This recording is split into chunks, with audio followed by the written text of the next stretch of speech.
Time for love is here and now. Love as much as you know how. A star shines, a dream shatters. Love is all that really matters. Love me now, before we have to go away. Nothing stays the same.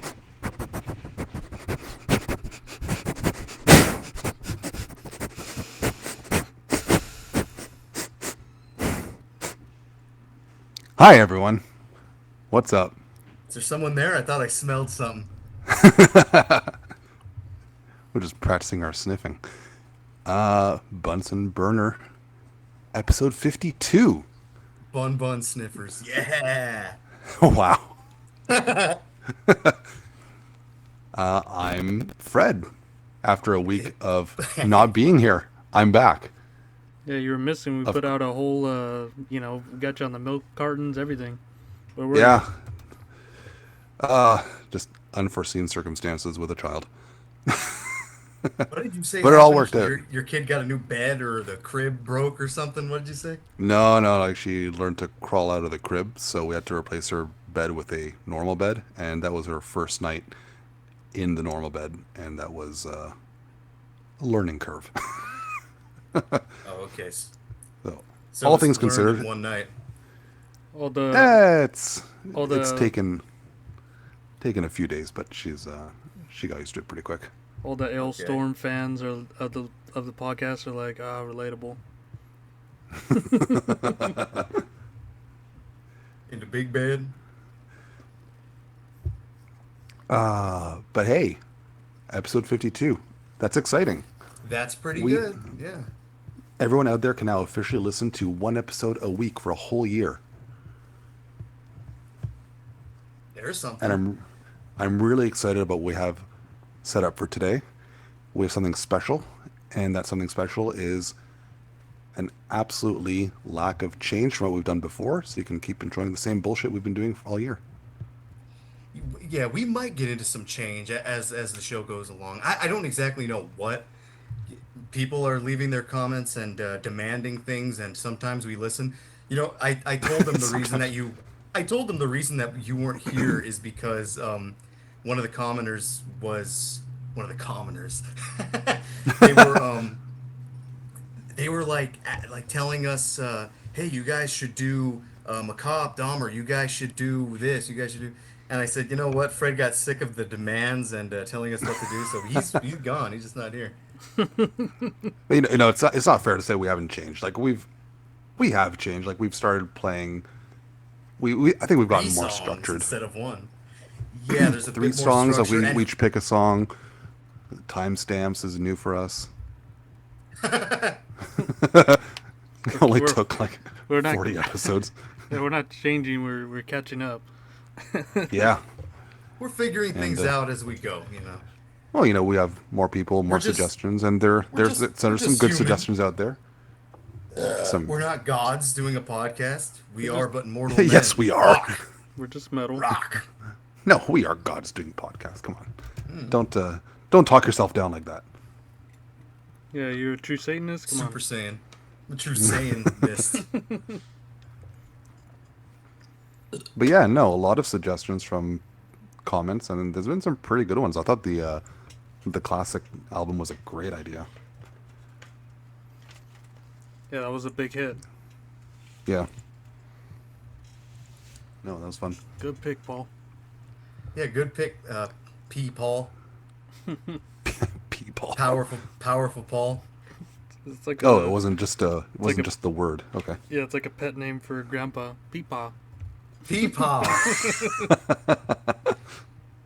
You guys never saw that movie? I think it was called Surviving Christmas, the one with James Gandolfini and Ben Yeah, Affleck. you told me about it. Yeah, it's like I think it's Ben Affleck. He like goes back to his childhood home, and there's like another family living there, and James Gandolfini's the dad, and I forget something about the grandpa, but he wants this new grandpa to eat sugar cookies. And he goes, I can't, I'm diabetic. And he's talking about his old family. He goes, hey, the real doodah didn't have diabetes. No, I'm looking at this. I don't even remember this existing. And I guess that ties it back with the sniffing with James. Oh, James Gandolfini going. And then he like starts then he starts eating prosciutto. Or as the guys call it, gabagool. Gabagool over here.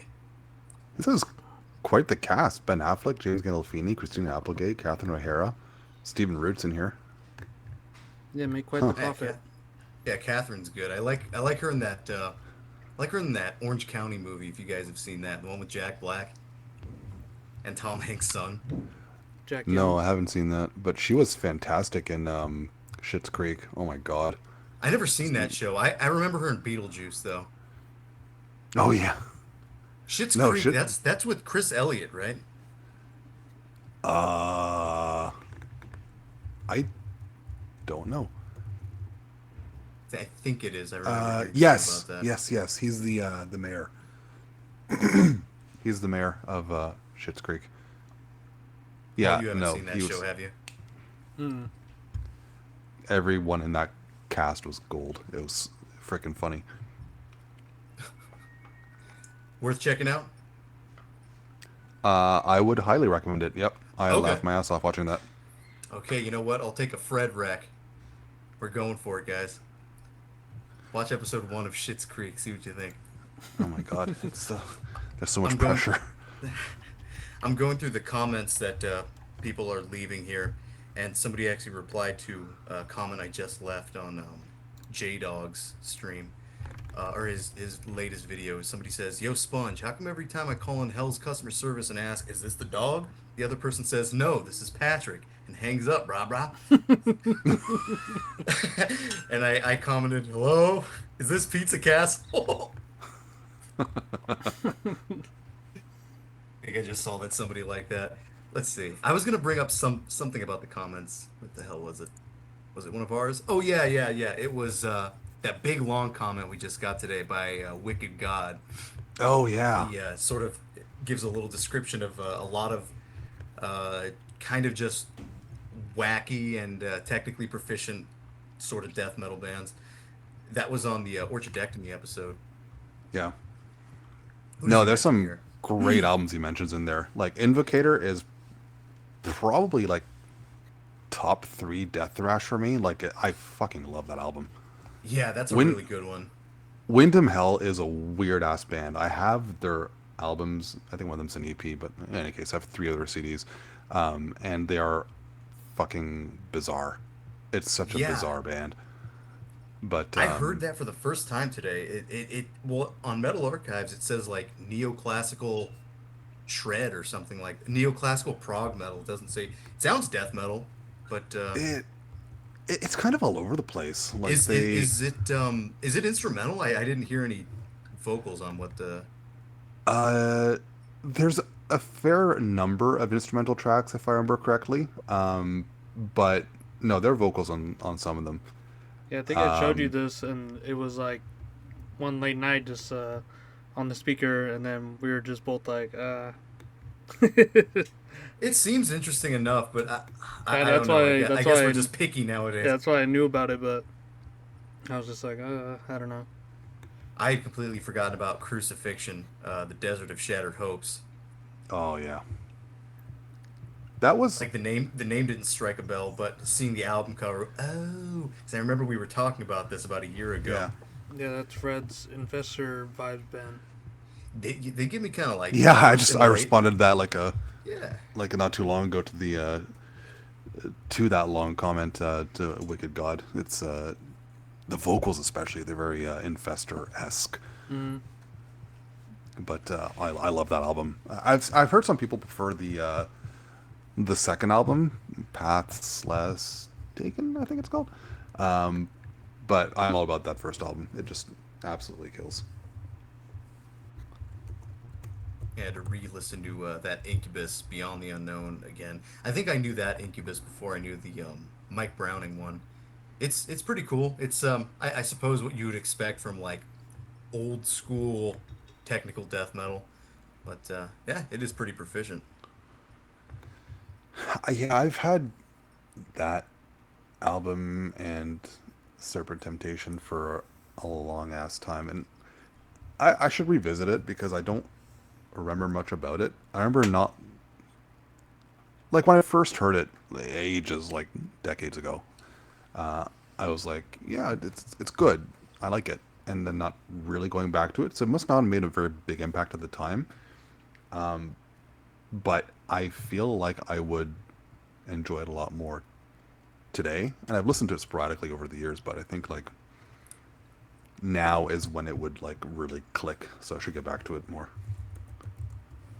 Yeah, this guy brings another band in here, Disillusion. I've never heard of them before. I don't think. Yeah, no, that one's new to me. Seems And pretty based on his interesting. description, Didn't get to dive in too much.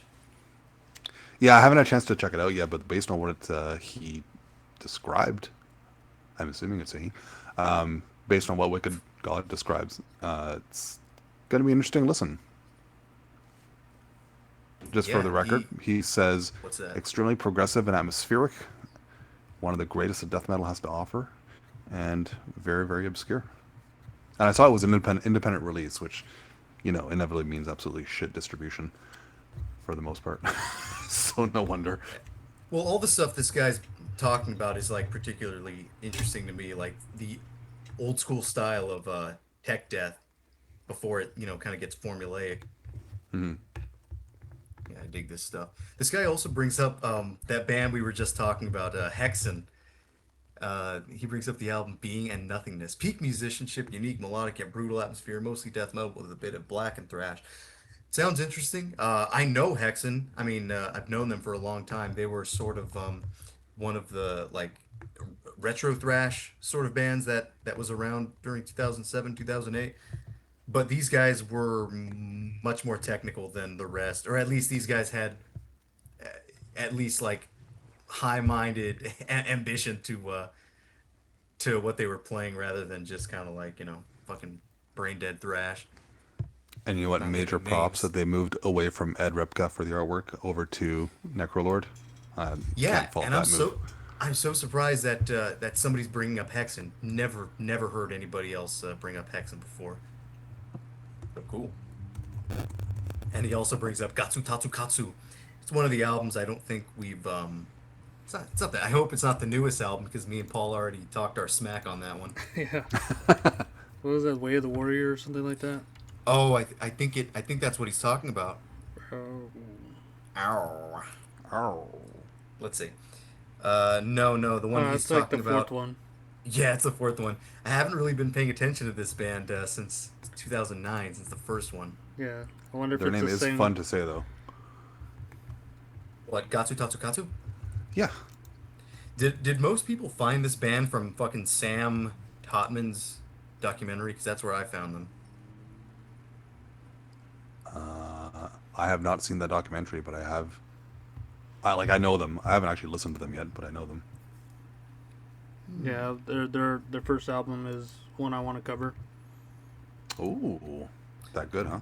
Yeah, It's really good. it's like Vader It kind shit. of it kind of takes the Vader Christen sort of formula, but kind of jazzifies it, thrash like brings more thrash and kind of Got the don't Seinfeld know. slap bass. yeah, there's a So, ton like- of Seinfeld slap bass in it. So we're talking like earlier Vader then, or Sort of. I mean, kind of. I would say Vader without the modern takes on like breakdowns and slower parts, I guess. okay, I can see that. I mean, it I doesn't found- really I found that sound later. Japanese. I found that later death kind of makes me think of like mid-era Behemoth, which I am indifferent towards. Yeah, I think like Death, no later Behemoth later Behemoth. or mid-era Behemoth rather, but Oh, okay. like like Demigod and that sort of thing. But it's a bit less blackened. But I just got that same kind of vibe off of it. I think I like Vader more than that era of Behemoth, but yeah, I I've know never the been a huge later Vader guy.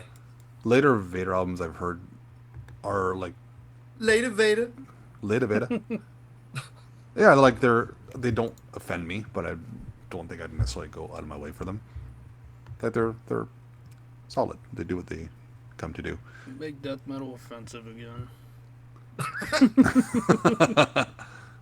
Yeah, like Malevolent Creation did Oh God. on that one song. Yeah, I could never really get into Malevolent Creation as much as a lot of other people did. Just kidding. Paul, you a big Malevolent guy? I like Ten Commandments and like some of their Retribution. I like Yeah. Retribution too. Yeah, those two albums are cool. I actually have a weird release. The 1987 demo was issued on CD by one of the ex-members That's independently. X-Men. By Wolverine. Mm-hmm. And it's just like the cover looks weirdly Iron Maiden, and just like some undead soldier in like a war-torn hellscape, and it's just all three songs, I think, from the demo, remastered and then not remastered, and that's the entire contents of the CD. And it was just this one ex-member who was present during that recording. I don't remember his name. Hang on, let's see. Jim Nichols, who was the Josh guitarist. Nichols. yeah, Papa Nichols. Papa Nichols. USA. So that one's really thrashy, but it's such a weird little release. Like the logo is like weirdly stretched out, and it's just awkward. I don't remember where I got it from. I'm pretty sure I found it at a secondhand store. But Found it in the bin. the bins. The trash bin. The Bindies. Oh, I forgot it was Bindi season. Clarence steps on the Bindies. You didn't see that, Paul, did you? Yeah, Oh, you did? that and then the hot asphalt. The hot asphalt? Yeah. I didn't finish watching that. I was only a few minutes in when we started Yeah, here. another minute you would have got it. Oh man. We hadn't talked about the Big Lez Show on No, this but- podcast, have we? No, but it's coming out with the another Keep spin-off. doing spin-offs, yeah. Yeah, Fred, great, you don't know what that is, do you? The Big Lez Show? great show. Nope. You're gonna have to look up images for that right now, just so you know what we're talking about. It was like, how long ago did that start, Paul? About It's like like 15 years 2012? ago? Yeah, it seemed like quite a while ago. It was an Australian. Huh. Yeah, It was 2012. an Australian like YouTube show that these guys made on One guy MS made. Paint. I think one guy made. I Is think that it was a Bigfoot? couple guys, Nah, or he maybe did, maybe just a couple guys for the voices or something. Yeah, he got a couple people doing some voices, but he did like the music, the animation, the frame, the background, everything, all on his school computer with no mouse, just like the little mouse tracking pad. This looks like a cross between King of the Hill and Salad Fingers. That's a really, really good kind of description there. I think that makes very much sense. Yeah, the big Les does look like a sort of Hank Hill character. He's wearing like the pink tank top. Fuck yeah.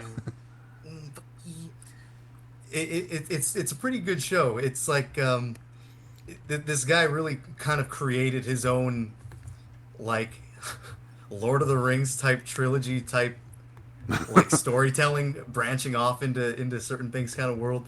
You got Yeah, like it some starts off- Sasquatches and things. Yeah, it starts off at the beginning, not really being about anything, because, he was just, I think he was in school during the time, just making these to make people laugh, and I think he originally had, like, just comics, and then he got into the animation of it, and then from there, he decided to make something more grandiose, which came with the trilogy of the Chuma Island.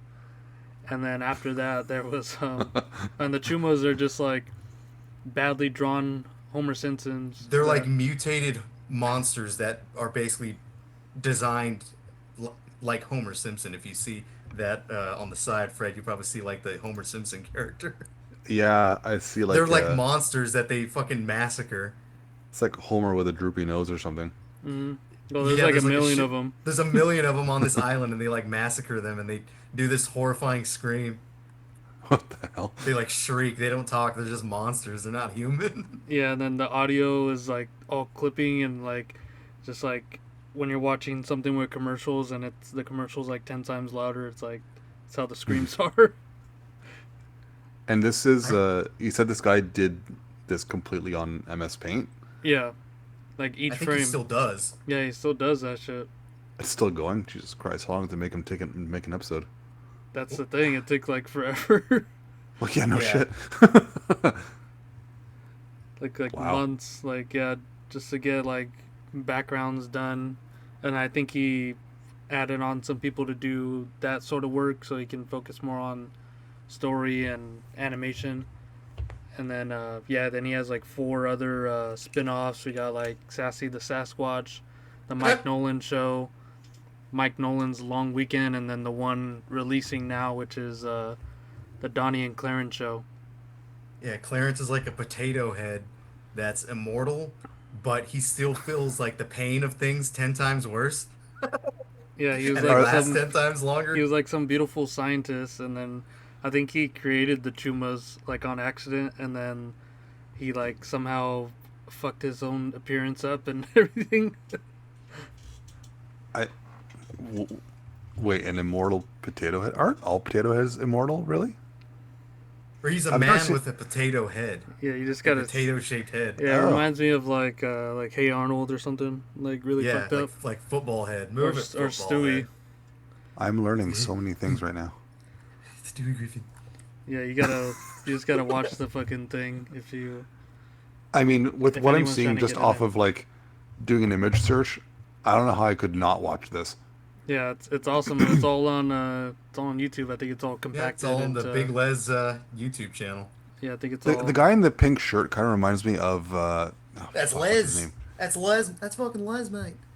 It reminds me of Carl from Aqua Teen Hunger Aqua Teen. Force. Yeah, it's like him, and then from Someone Beavis and key Butthead scratch. too. The moon rules. Yeah, he looks like Mr. Anderson. Hmm. Like This is some so- sort of veteran. I'm a veteran of 2 foreign wars. Damn, apparently they're coming I out ain't with the one a, been whacking. with a Steam game. I'm gonna get that shit when it comes out. Wait, what Steam game? The Big Les video game There's a Big Les video game? coming soon. Shit. Yeah, that's pretty dope. Yeah, like we were saying, Paul, before when we were talking about the episodes that we just seen, where they have the immortal potato head guy. He's like being trained by the Sasquatch, and he's like, go on, hit me as hard as you can. And the potato head kind of hits him in the face a little bit, and he goes, "Oh, you fucking can't touch me!" And he like beats the shit out of him. He like Yeah. punches him 3 times in the face, and he's like, "Oh, that's cool how you're immortal and you can't feel anything." He's like, "Well, actually, I can feel everything 10 times worse." And he's like, "What'd you say, Clarence?" He didn't hear him. He just beats him more. Yeah, and then that guy's like like filming the whole thing, and then you can see like the cut from like the actual like camera of like that happening, but in the animation that's like a shittier quality. It's like so much attention to detail on this shit. It's pretty astonishing. Yeah, it's quite good. I think one of my old neighborhood friends showed me that. He like came to visit and wanted to smoke, and he's like, "Hey, have you seen this?" I'm like, "Yeah, this is awesome. I like it." Yeah, I was just I think like maybe 2 years ago I got introduced to it, and Kyle probably showed you, right? yeah, and I just watched like everything at work in like a day. Yeah, well, Kyle got me into the Howard Stern stuff. I think he was showing me one of the like Gary the Retard prank calls Yeah. where it's Richard Christie from Death. He's calling Gary, and he's saying that there's a virus in the phone, and it's the retarded flu. The retarded flu is in the phone, and he's like, if the flu calls, change your voice and say it's not you. And he's like, "Gary, this is the flu." And he goes, "This isn't Gary. This is Melissa." And I think the way to make it go away is you say "shoo shoo retarded flu." Does that sound familiar? Yeah. And so he's screaming that into the phone. "Shoo shoo retarded flu." And I think Gary came in on his birthday and like the retarded flu shows up. He's just like wearing a black bag over his face and grunting.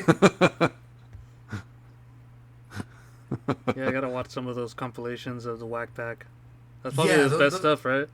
that's my favorite stuff. I mean, Yeah, because he has some, like what interviews with like fucking Tila Tequila and like ICP and shit like that. well, there's like celebrity interviews, but the best stuff is Yeah, the Wack Pack shit. the weirdos, the whack pack, and then I guess maybe some of the contests that they do with like with porn stars. Like they did one where it was called Dumber Than a Box of Rocks, and I think it was two porn stars answering like basic trivia questions, and you just kind of see how dumb they are. So stuff like that's kind of fun too. You know, you search through Howard TV, you'll find the good stuff.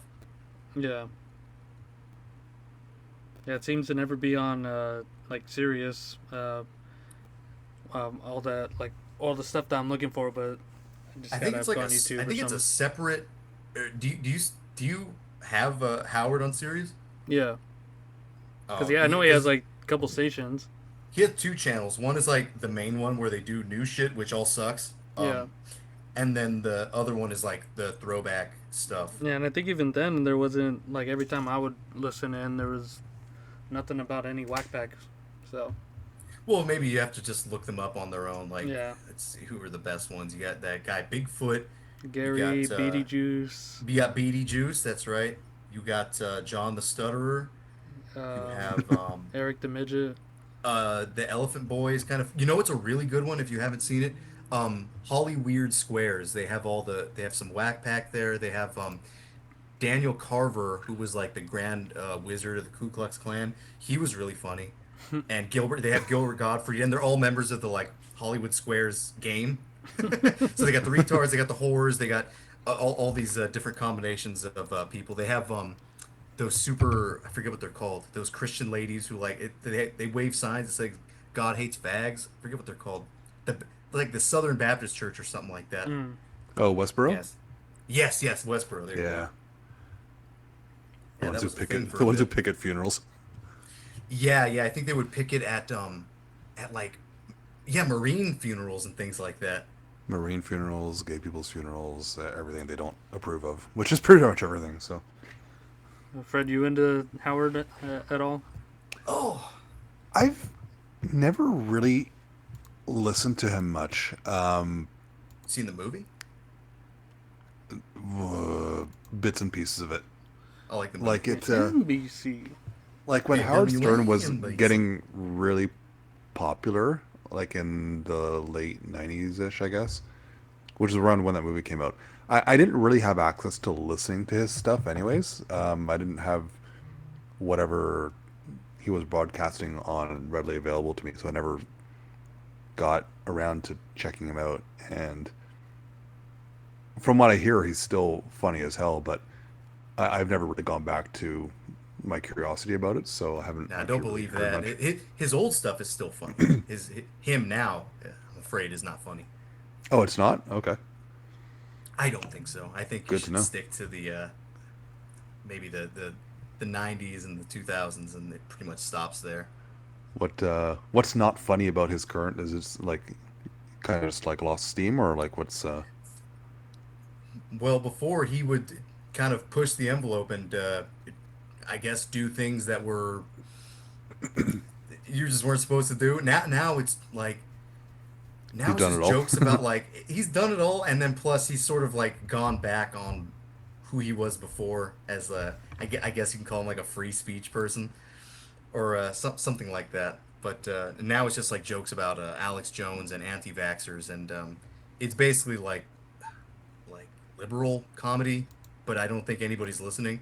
It's like it's liberal comedy, but if you're like 60, if you're like an old lady, So you're it "Oh, sounds Howard's like- funny now. He gets so it it. sounds Now like he's an whatever old he's fuddy duddy.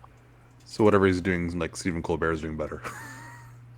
Probably, but at Stephen Colbert, yeah, he's another one of these. He's like Stephen Colbert. You could just say he's like Stephen Colbert, but not the old Stephen Colbert. Stephen Colbert now, whatever the fuck that means.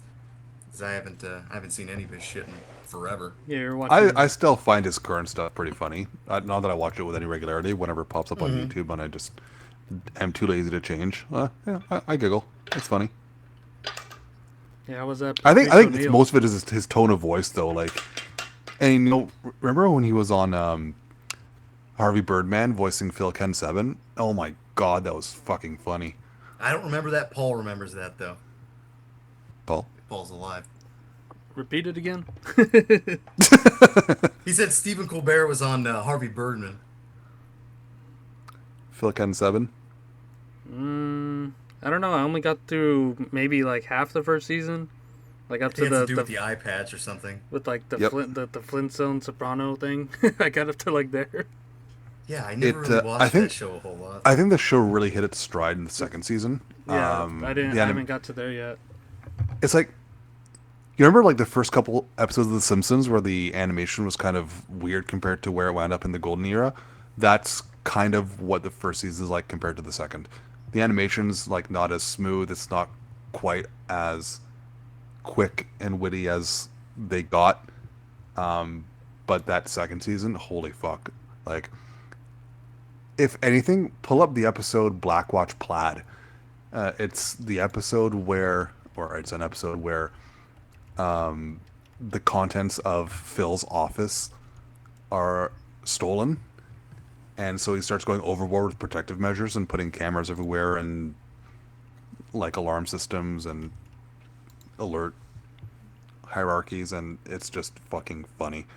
It's amazing. So if you have to watch one episode, because you know there's no continuity to this show whatsoever. It's just bonkers. But Black Watch Plaid, watch that one. That is my favorite episode, and I just piss myself laughing every time I watch it. Okay, I'll put that in the The in Fred the watch Rex. list. Yeah, the Fred Rex. That's right.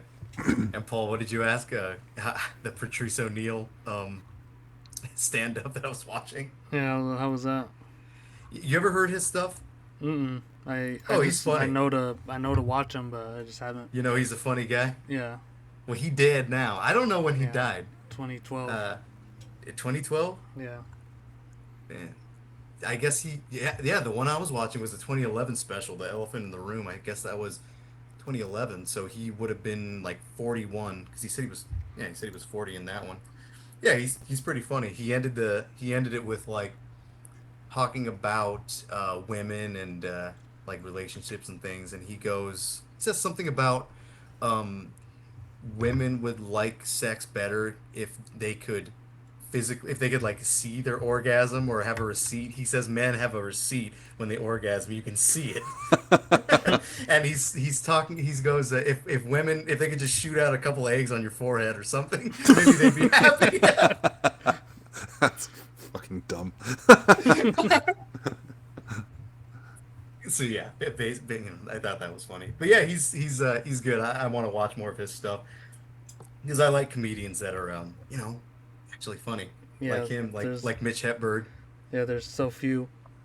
There is so Aw, few. Mitch I did like Hedberg. Louis Anderson. I like the old Louis Anderson stand-up. Like 87. Mom, yeah, the cats lick the butter. They jump on the counter, they lick the butter, and then you die.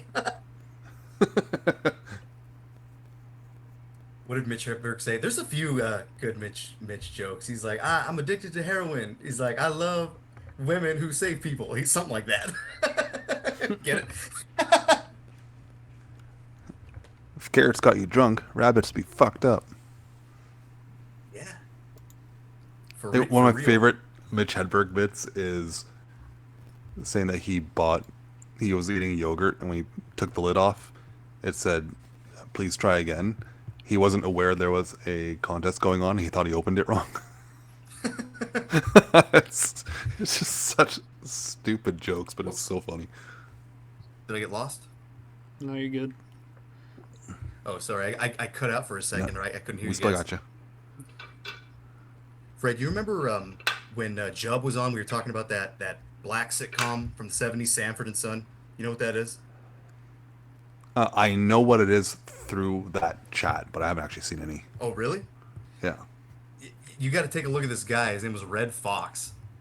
Yeah, he was like He was a comedian, he was a right? comedian. and he was like on like vinyls and shit. Is Yeah, there yeah, a he way was, of spelling that will not give you pictures of a red fox? REDD and FOXX double letters. Because I gotta tell you, Fox. my Google image search is not showing any comedians right now. It's just showing some very cute animals. Ah, that's cute. I was thinking like a red panda or something. Yeah, you see that fellow there? Yeah. No, it does Yeah, look familiar to me. he was big in like the 70s doing stand up. I remember seeing one of his. He had a joke that was something like, he's like I was with this woman. He has kind of like a gruff voice. Like I'm with this woman, and she goes, can you fuck me and hurt me? He goes, you goddamn right. So I picked up a brick and I hit her in the head with it. I fucked her and hit her in the head with a brick. Something like that. Yeah, I like him too. Yeah, no, I don't think I've ever seen him. Yeah, he's good. But I gotta say, I am probably gonna check out the Big Lez Show before I check him out because I need to see Watch the this. Big Lez Show. Right now, there's really nothing more important than the Big Lez Show. I don't think there is anything more I important. think we found our thumbnail for the episode. Oh, yeah, I'll put Sassy on there or something.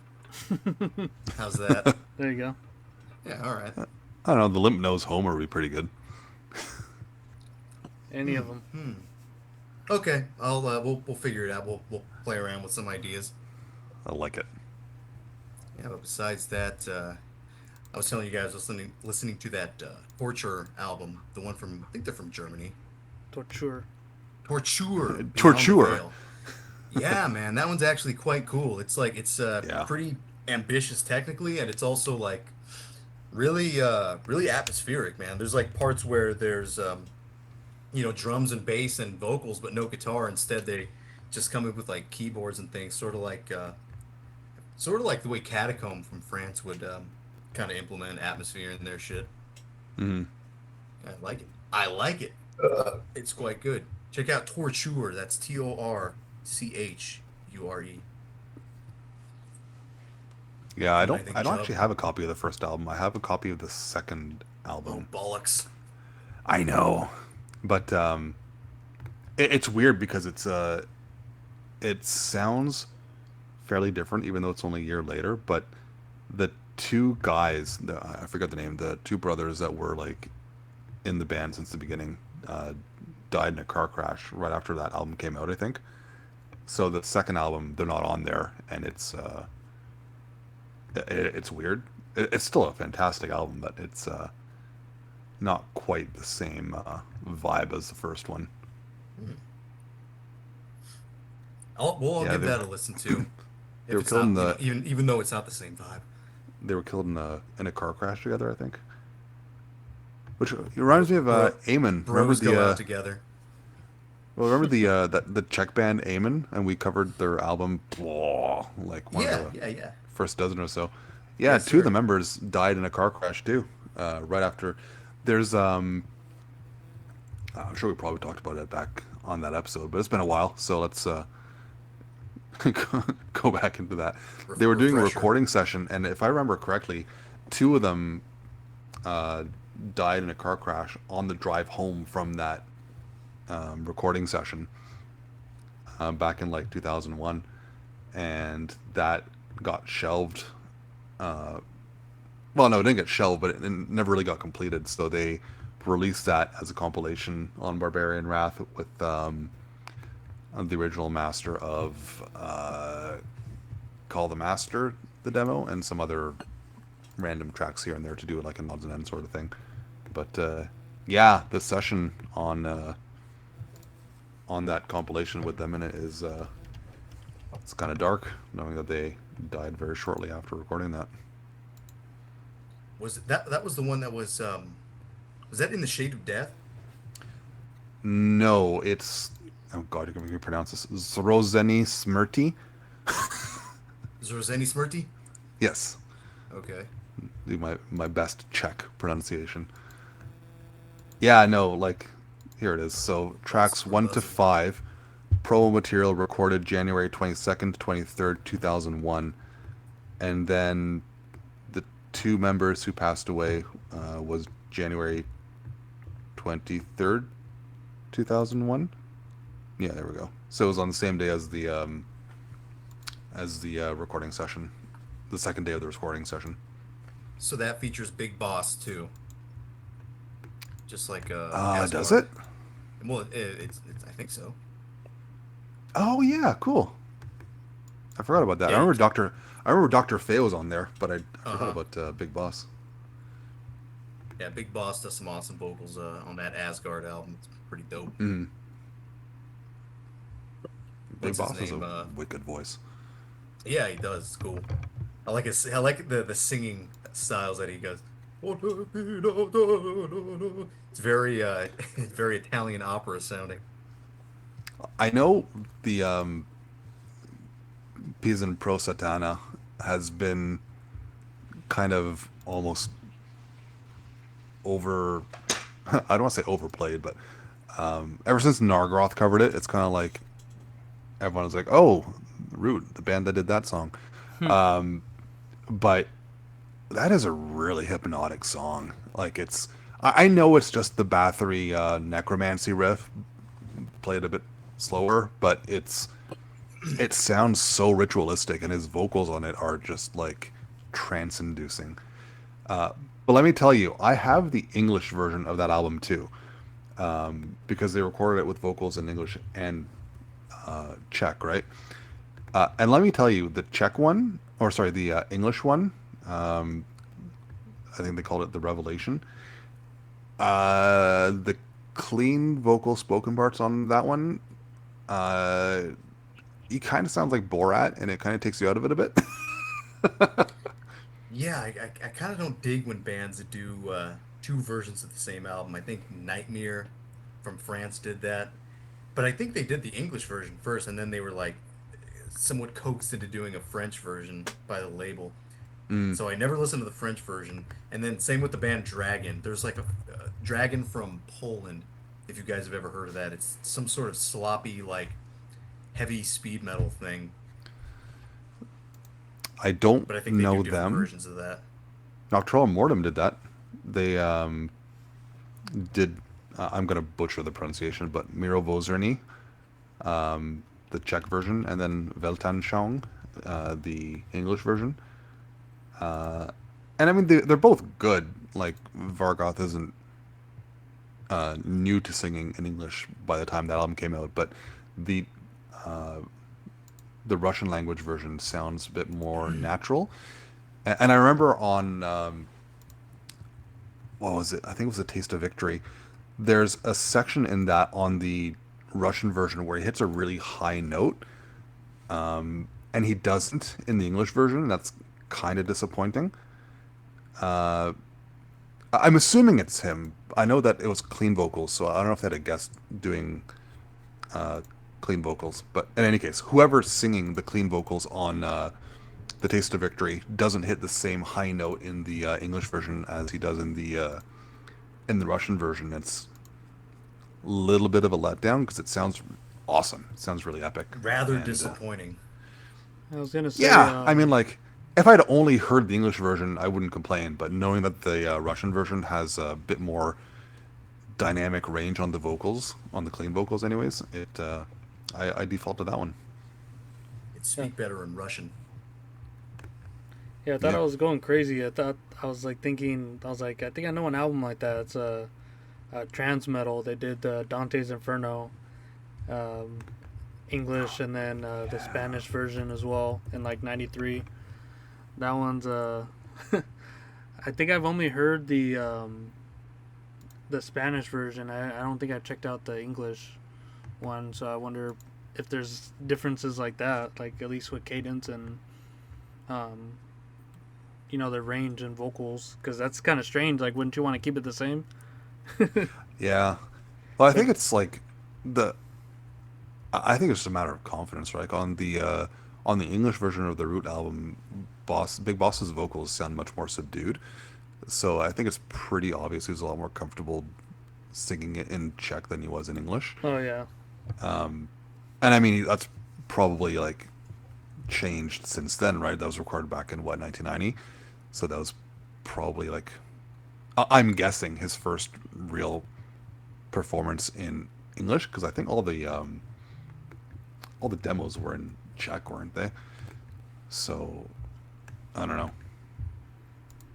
Yeah, it's kind of weird It's for just them not as to a even be doing that sort of thing. yeah. He's old, man. Like he's what in his 70s now. Yeah, I think he was like 30 when during their first album.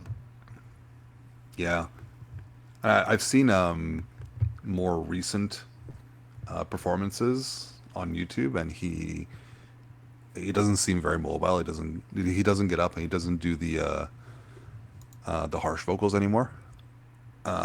I mean, I'd still kill to see them. Like, it must be an amazing show. But like, he is It's on the definitely record. the Fred's only. will to kill. Yep.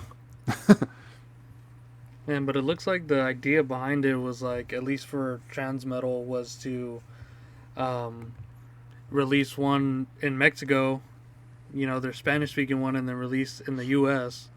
with the English version because they did it simultaneously. But I mean, why not just stick to the one? Get what you get. They're from Mexico. They want Yeah. to speak Spanish. Speak Spanish. Yeah. It's not that important to. It's not that important. Well, to me, anyways. Yeah, Mm. like, I don't know, maybe it was some record deal sort of stuff. Back then, they're like, oh, this would be a novel idea or something. Say, Paulus, did you listen to the Doomstone RFI? Yeah. Yeah. You ever listen to Doomstone? I think maybe like a cursory listen or something. I didn't really dabble too much into them. Yeah, I remember having a conversation with James about that band, and one of the members had a very interesting name. I think it was the bass player. His well, they all have like the black metal pseudonyms, and I think King Fowley, his name is Cross Turner Upside Downer. And then the guitar player's name is Urinator of the Holy Graveyards. But this is the best one. The bass player's name is Keeper of the Brazilian Death Metal Albums. I like that. That's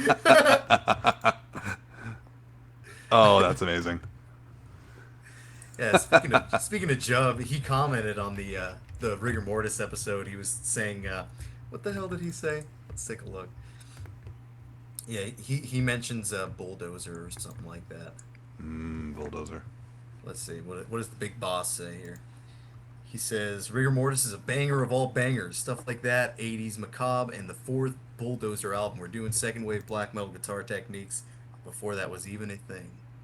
Yeah, maybe that is true. I did listen to a little bit of that, or actually all the fourth Bulldozer album. There are some pretty strange, like straight up black metal parts in there, but there's also like something that sounds like I'm the Man from Anthrax, where there's like thrash kind of infusing like a rapping element into it, which is bizarre for an Italian band. Maybe it's not that bizarre. I think that guy was into like electronic music and stuff like that. I think what's his name did Celtic. Was it Celtic Frost? I think they had like a hip hop song, didn't they? Yeah, that's like, What the hell was like that called? later. It was like, It's like what, 01 or cherry something? orchards or something. No. That's Cherry Orchards. Is more like glam. That was more like hair metal, right? Yeah. Yeah. The Celtic Frost did have a hip hop song. It's called like Hip Hop Juggend. Hip Hop Legend. Yeah. Hip Hop Juggend. It's the one, what's his name? It's like Matt always shows me, always sent me. I'm trying to remember. I think it's Prototype. Yeah, it is 2002. The demo Prototype. Look at that thing. Looks like an Ice-T Oh, yeah, that's the font. one. Yeah, that's it. See, they have a Beatles cover, and then is that the one with hip? Yeah, there it is. Track 10, Hip Hop Juggend. What is a Juggend? That means youth, isn't it? Pop Youth. Somebody in this review says John Lennon makes the experience a post-mortem rape. I see what he's saying. He's saying Celtic Frost has raped John Lennon in the grave for doing the Helter Skelter cover. Okay. Well, it did make him roll over. There's two. Yeah, it made him roll over with his butt. There's 2 0% on Metal Archives. Everybody seems to unanimously hate this. 15%, 30%, another 0, and somebody, the title's called "You're Embarrassing Yourself, Tom." And here's another one, 13%. It says MC Frost is on the mic, right? What? What? Another title just says it sucks, it sucks, it sucks, it sucks. Okay. But how do they really 23%. feel? Let's see, 23% medication hyphen get back on it. Okay. Yeah, but besides all that fun stuff, Fred, what Yo. can you tell us about? We're not getting into it quite yet. I just wanted to know what you've been up to these past 2 weeks, man. Like what's actually going on in your life, buddy? We got to hear about it. Anything cool? Did you go to any shows or anything? I haven't been to any shows since the Nocturnal Departure one a few weeks ago, Oh but I hell did yeah! buy tickets for a show that's coming up in Oh, May. There is, so again, I can't pronounce German, but Knocklich is playing with two bands from Quebec that share members, Vesperal and Conifer. We were talking about Conifer not too long ago. oh, Uh, that's that newer. yeah, they dropped their Quebec. album a couple days ago. Yeah, It's good. It's pretty RAC-ish, pretty punk rock. I like it though. It's cool. I haven't had a chance to check out the album yet, but their demo Noblesse d'Épée Hmm.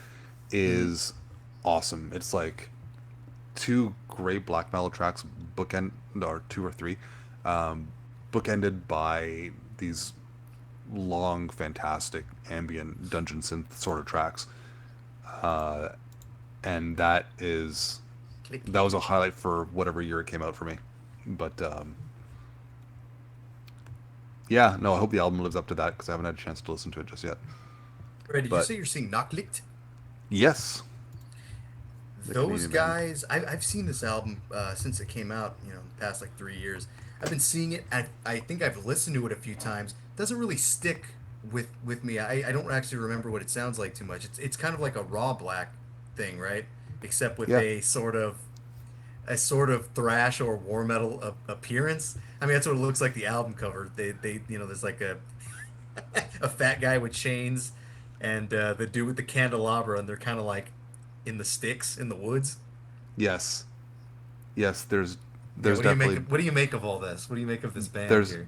definitely beer gut going on.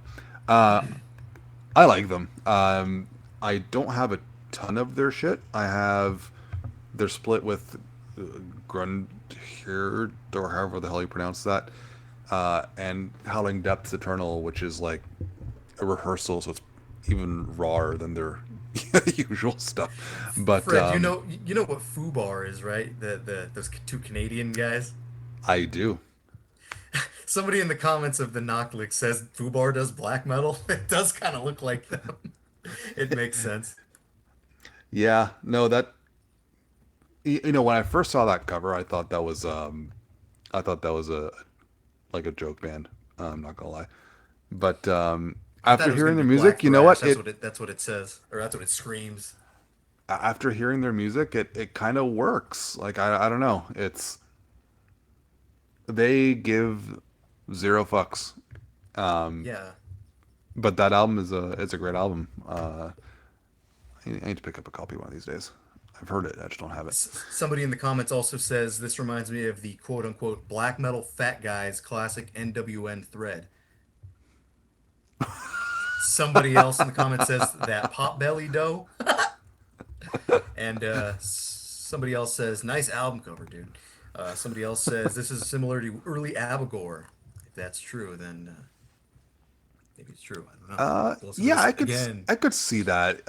But a bit, yeah, rar, Rar. rar. XD RAR 2000s. Yeah, no, they're. Paul, I'm calling you out. What were you gonna say, Fred? Nah, I'm just gonna say they're raw. They're raw. Yeah, they're raw. Rar. What's up?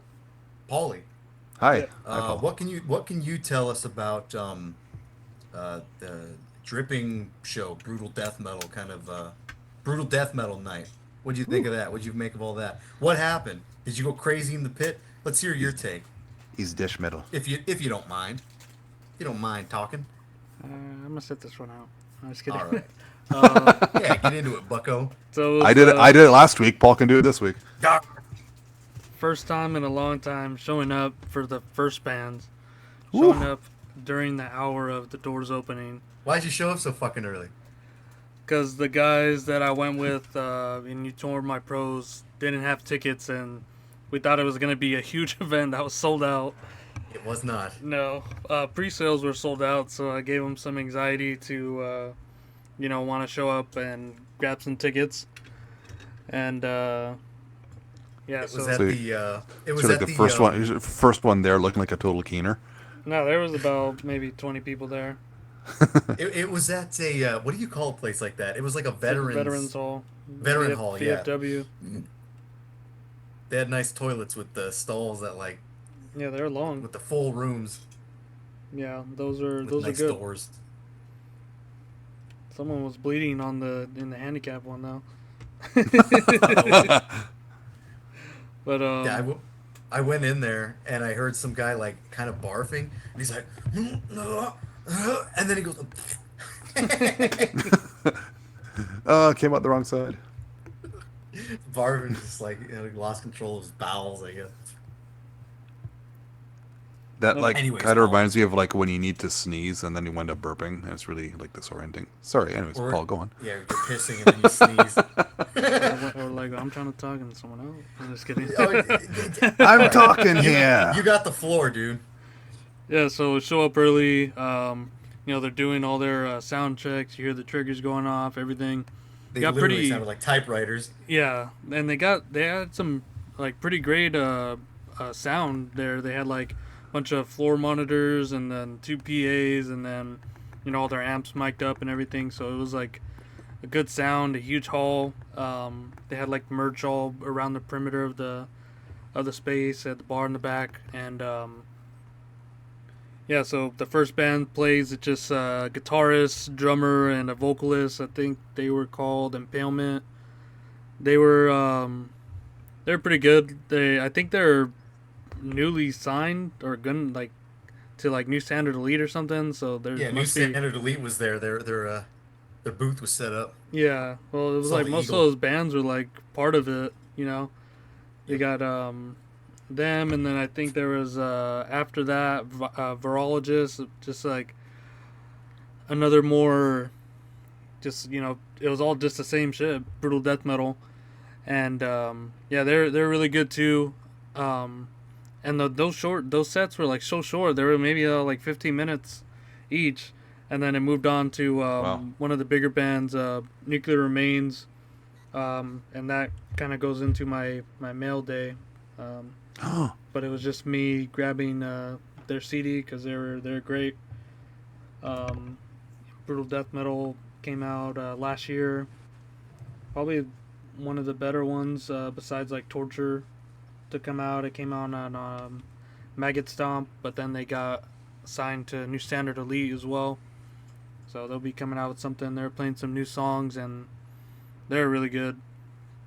And then after that was Indominant. They kind of sounded like Suffocation vibes. They had like really great bass playing on there. I think it was like a fretless bass or something because he was like doing all these slides and it stuck out way more than like the guitars, just audio wise.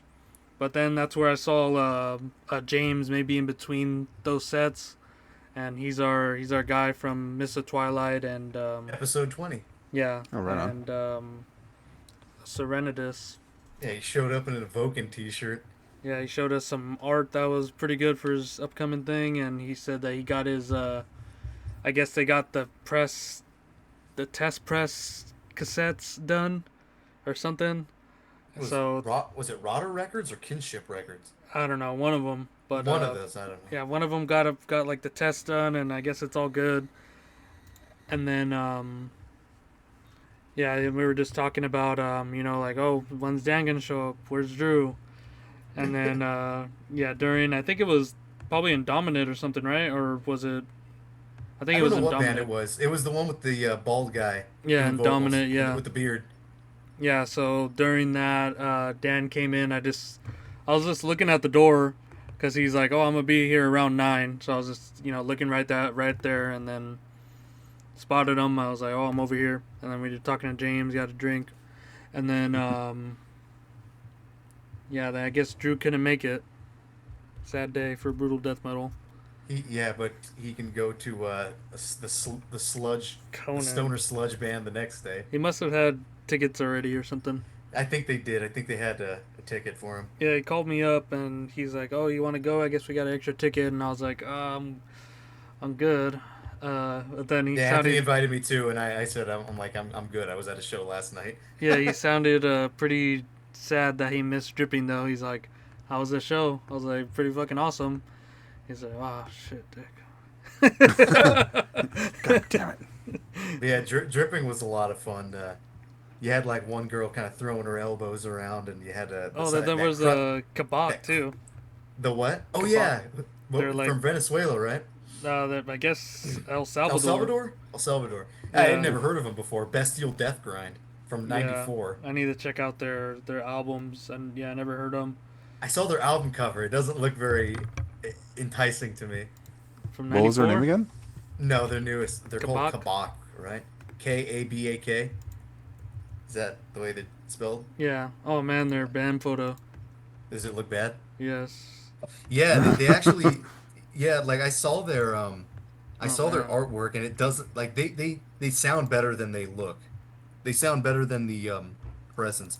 Yeah, see what I'm saying? Look at that band photo. That's like some lame ass Breaking Bad shit. Doctor Grind, Doctor Fatality. Yeah, it's definitely some like They grind would pretty humor. much they would Shit. pretty much have to sound better than they look, right? They sound way better than they look. I They mean, look actually, at the demo. Like that shit looks good. oh, the one from '95, Yeah. the one where it's like a bunch of meat hanging from a Yeah.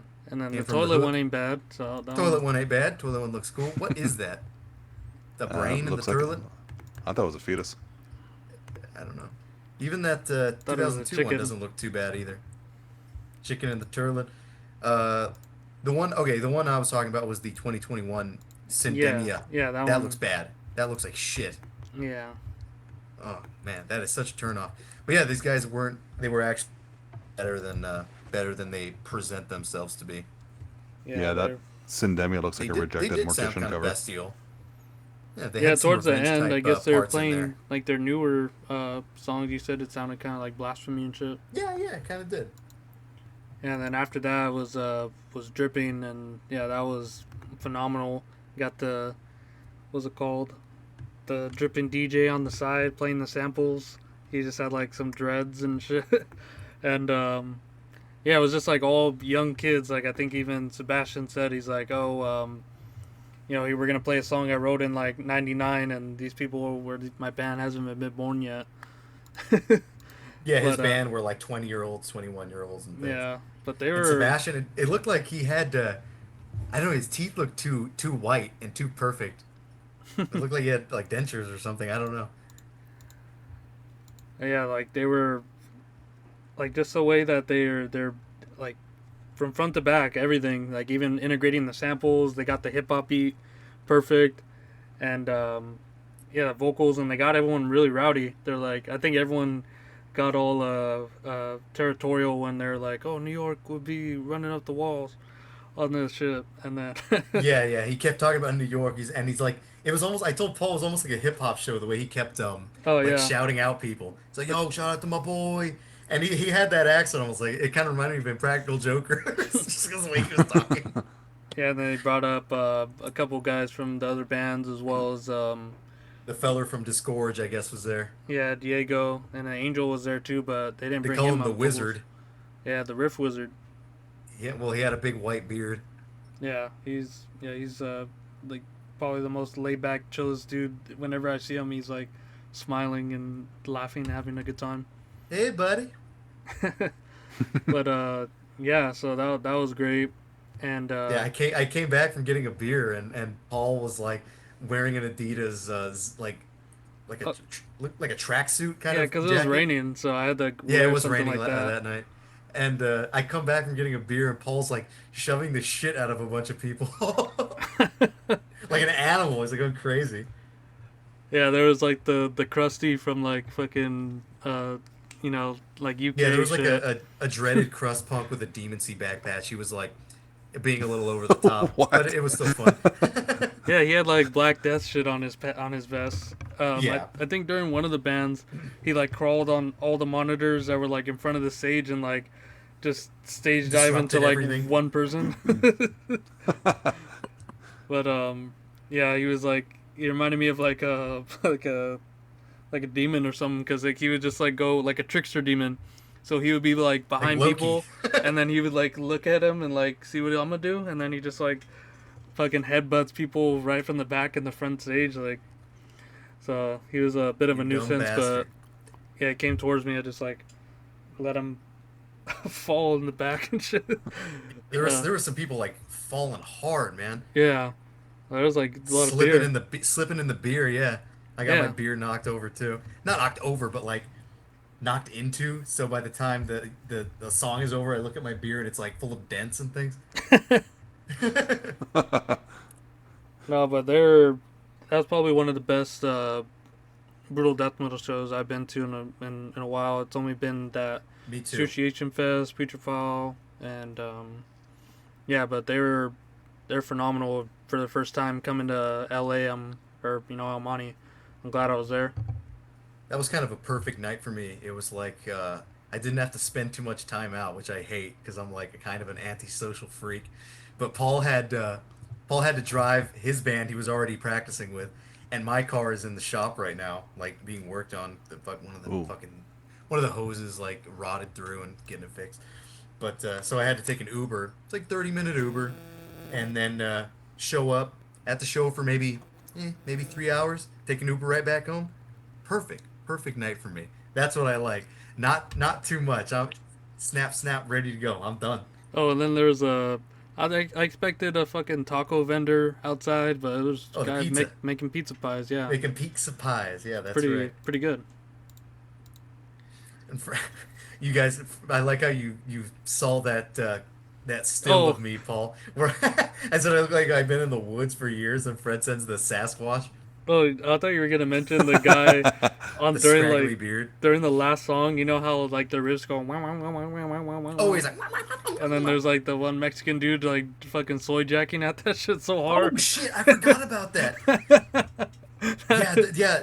Literally They're like making these jaw good- dropped. Yeah, his jaw here. They're making those guitar sounds during the song, and yeah, there's a Mexican guy standing there with his mouth wide open for like an extended period of time. He It was didn't like, stop. I thought I was able to get a picture, but I waited too long. yeah, you waited too long. Because we're watching it, and he's probably standing there for about a good 45 seconds. Eyes open, Yeah, I wasn't a blinking. mouth open, like. I'm looking at Paul. We're like, yeah, we see this fucking It guy. was like the clearest view because he had like all the lights on him and everything. It was like, it's in my head, but not out there anymore. Yeah, I don't know if there was any other crowd standouts. So you had the crust punk guy, you had the mouth open guy, Got all the brutal death metal thugs. That was it. The long you had hair, brutal the death metal cats. thugs, and then you also had like Zoomers wearing like Jinko jeans. I guess there's a new breed of brutal death metal fan who are like 1920 wearing big old new metal jeans, like Yeah. big old kind of dressing like that. There was like a couple crowds of those type of people. Oh no. And there was something else I was gonna bring up. I forgot what the fuck it was. Oh, you're saying like subjecting the bartenders to the shit. Oh yeah. I'm like, it was like these two just like normal Mexican guys at the bar, like wearing nice clothes and a nice hat and everything. I'm like, these guys are subjected to this fucking noise. Yeah, cheap beers too. cheap enough. Yeah. So yeah, pretty good, pretty perfect night. Yeah, but I thought New Standard Lee would have more of their catalog instead of like the bands that were gonna be there. Like, don't you think the bands that were gonna be there would have their own merch? Because I think that was the case. They had their own merch, but then they just like consolidated it to the NSE, merch table. So like If you everyone have- else's tables are like fucking empty. I think if you have a big merch table, like people are gonna buy shit Yeah.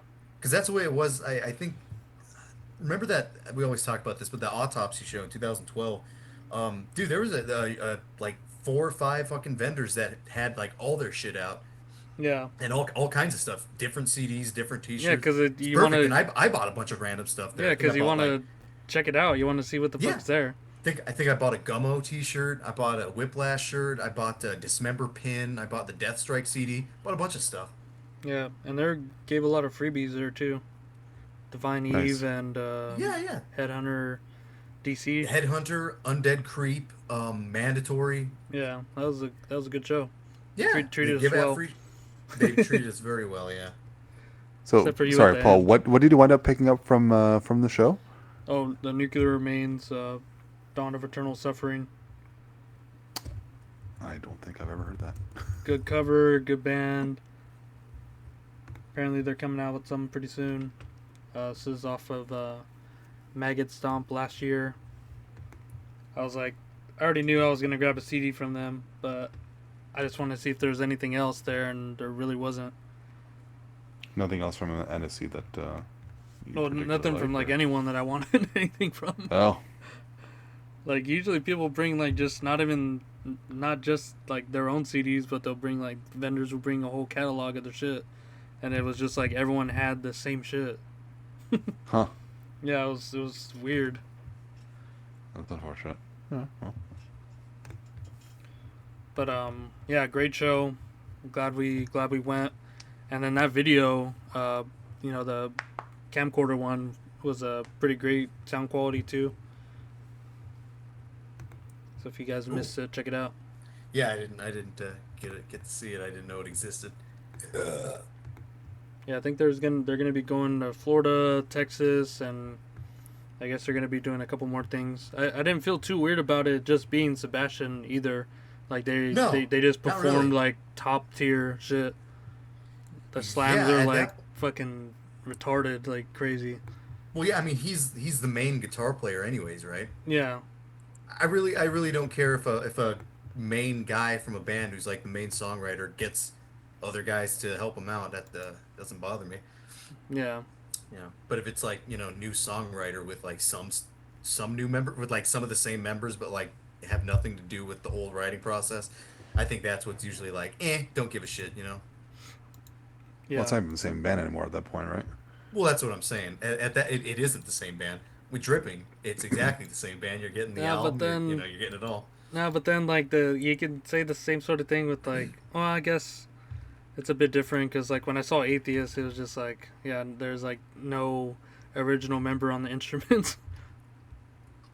Well, you still have the main guy. Yeah, but yeah, I definitely preferred Dripping to Yeah, well, whatever. Atheist. Dripping. I don't know. They were just good.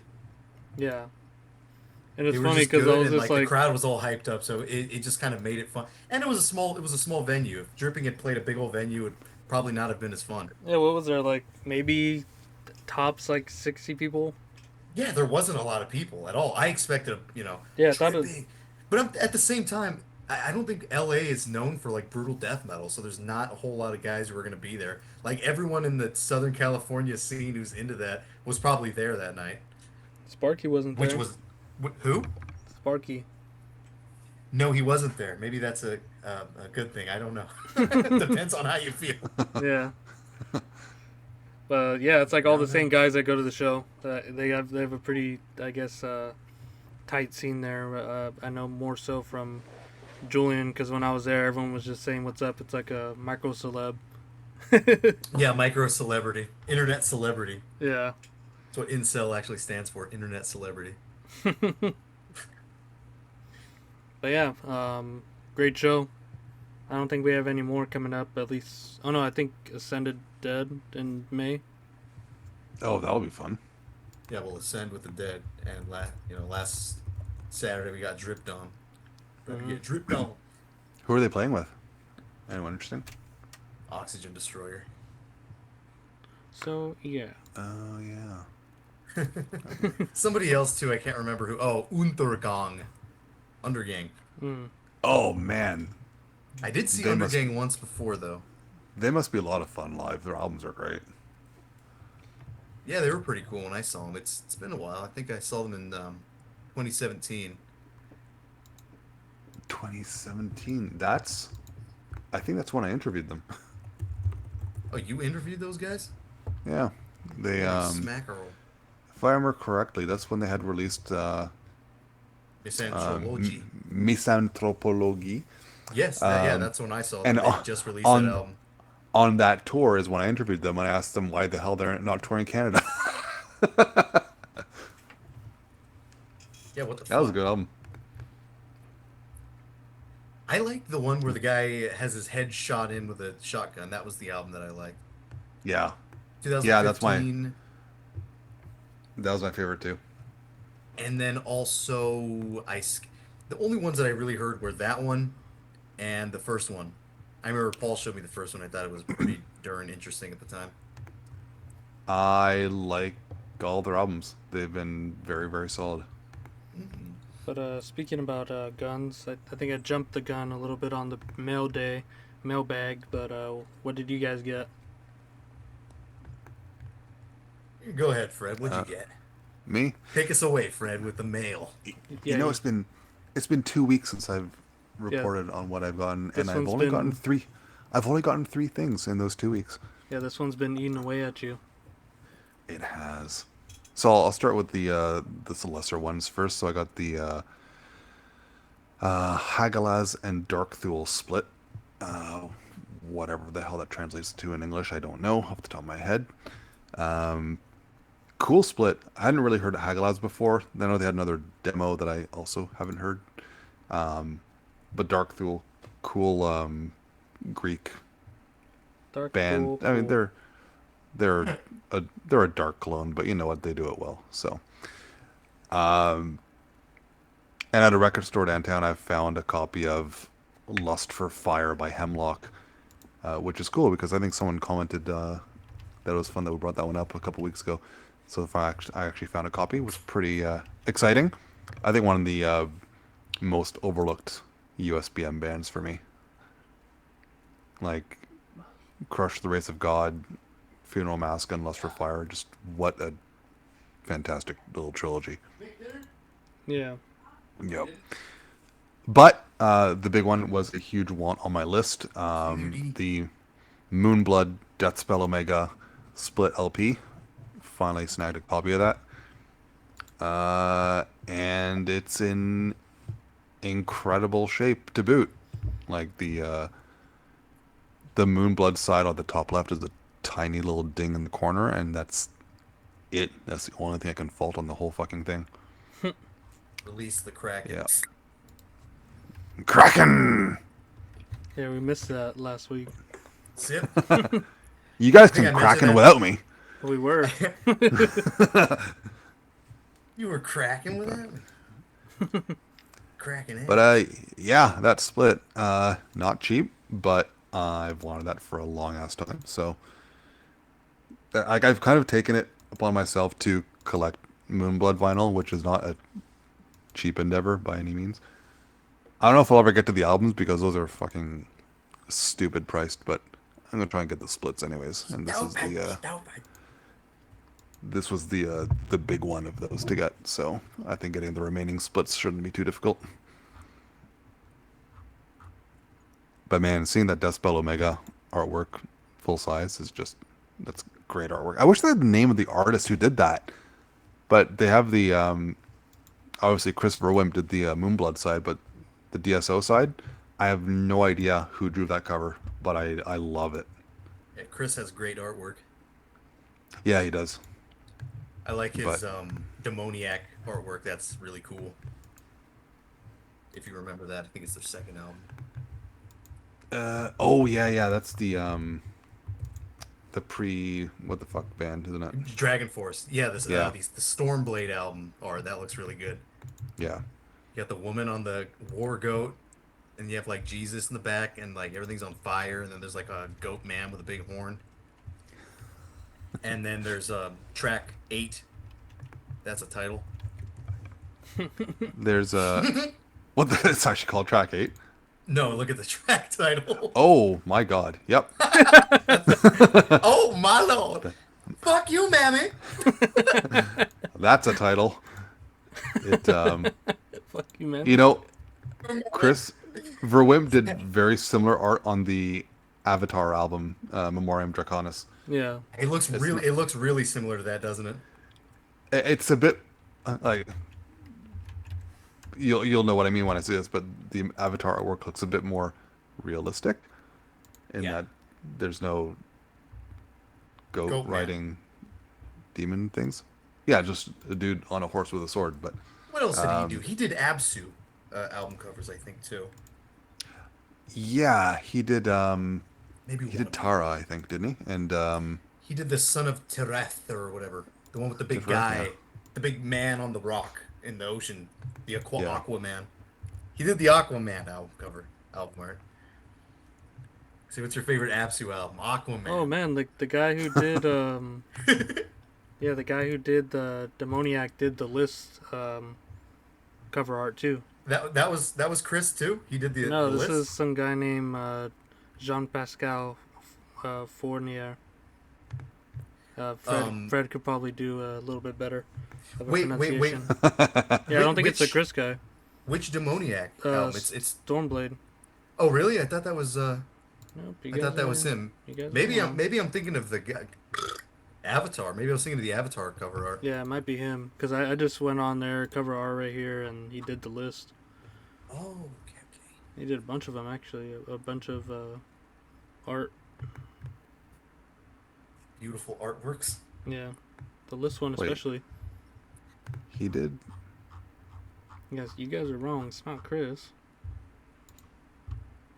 Oh, okay. I was looking at Verwimp's credits, and it listed Exterminate from Angel Corpse. I'm like, I could have sworn Joe Patagno did that one, but he did. Apparently, I like the Verwimp did design, whatever that means. I like Jean Pascal's profile picture with the UFO T-shirt. Yeah. He looks like a cool guy. Okay, but Chris did the Caducity one too, so that's cool. The Whirler of Okay. Fate. Okay. He's back. He's back. They kind of look similar, the two guys' artworks, don't they? Is Yeah. it just me? That's why I was Oh, they also did confused. the Crom. He also did Cromlech too. Cromlech. Oh, that was Chris that did Oh, cool. Cromlech, right? Yeah. Okay. Yeah. What was the name of that? The Ascent of Kings. Yeah, and then have Mortis too. And he also did Ex Mortis and Hatred's Flame. You're the war gods. And we're back to Folk Earth.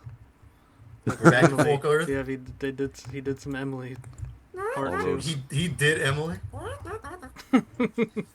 roads We lead to hope Folk not. Earth. All roads lead to Emily. It's like that zombie song. Not a rose for Emily. God, that was a good album too. The Zombies 19. What is it? Odyssey and Oracle. Who doggy? That's some good non-metal for you there. Ooh, doggy. And that kind of goes into your pickup, right? You got some non-metal. Non-metal. Yeah, I got the Hatfield, the second Hatfield in the North album.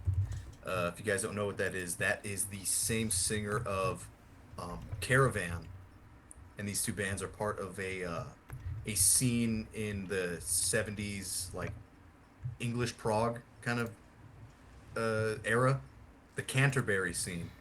Certain it's like I think it's a city or a province or something. Yeah, Canterbury has like a certain type of very English sound. Who did you have there? You had bands like Egg and who the fuck was else? I think Camel was probably the biggest Canterbury band. Yeah, dude. Fucking Hatfield in the North. It's cool stuff. I think the big thing about those bands is it's not really about, or at least vocals aren't a huge aspect of that music. But I actually like Hatfield in the North because it sort of is at times, but they do have a lot of instrumental kind of shit. Yeah, I think I only remember like Soft Machine from Right. that. Soft Machine is really good too. That was Robert Wyatt. He had an album called Rock Bottom in like '74. It's soft, but it's just good. Yeah, I'm on not on the metal archives here. I'm on the prog archives. So Oh yeah, yeah, they see, do see have a prog archives, don't they? yeah, I see your Yeah, they do see have the prog album you got. archives. Yeah, Yeah, Caravan, Gong, Soft Machine, Henry Cow, Quiet Sun. Yeah, there's not a whole lot of bands in that scene, but I would say Soft Machine, Caravan, and Hatfield in the North. Check them out. Good stuff. It's good prog. It's different. It's very English, like Spot of Tea kind of English.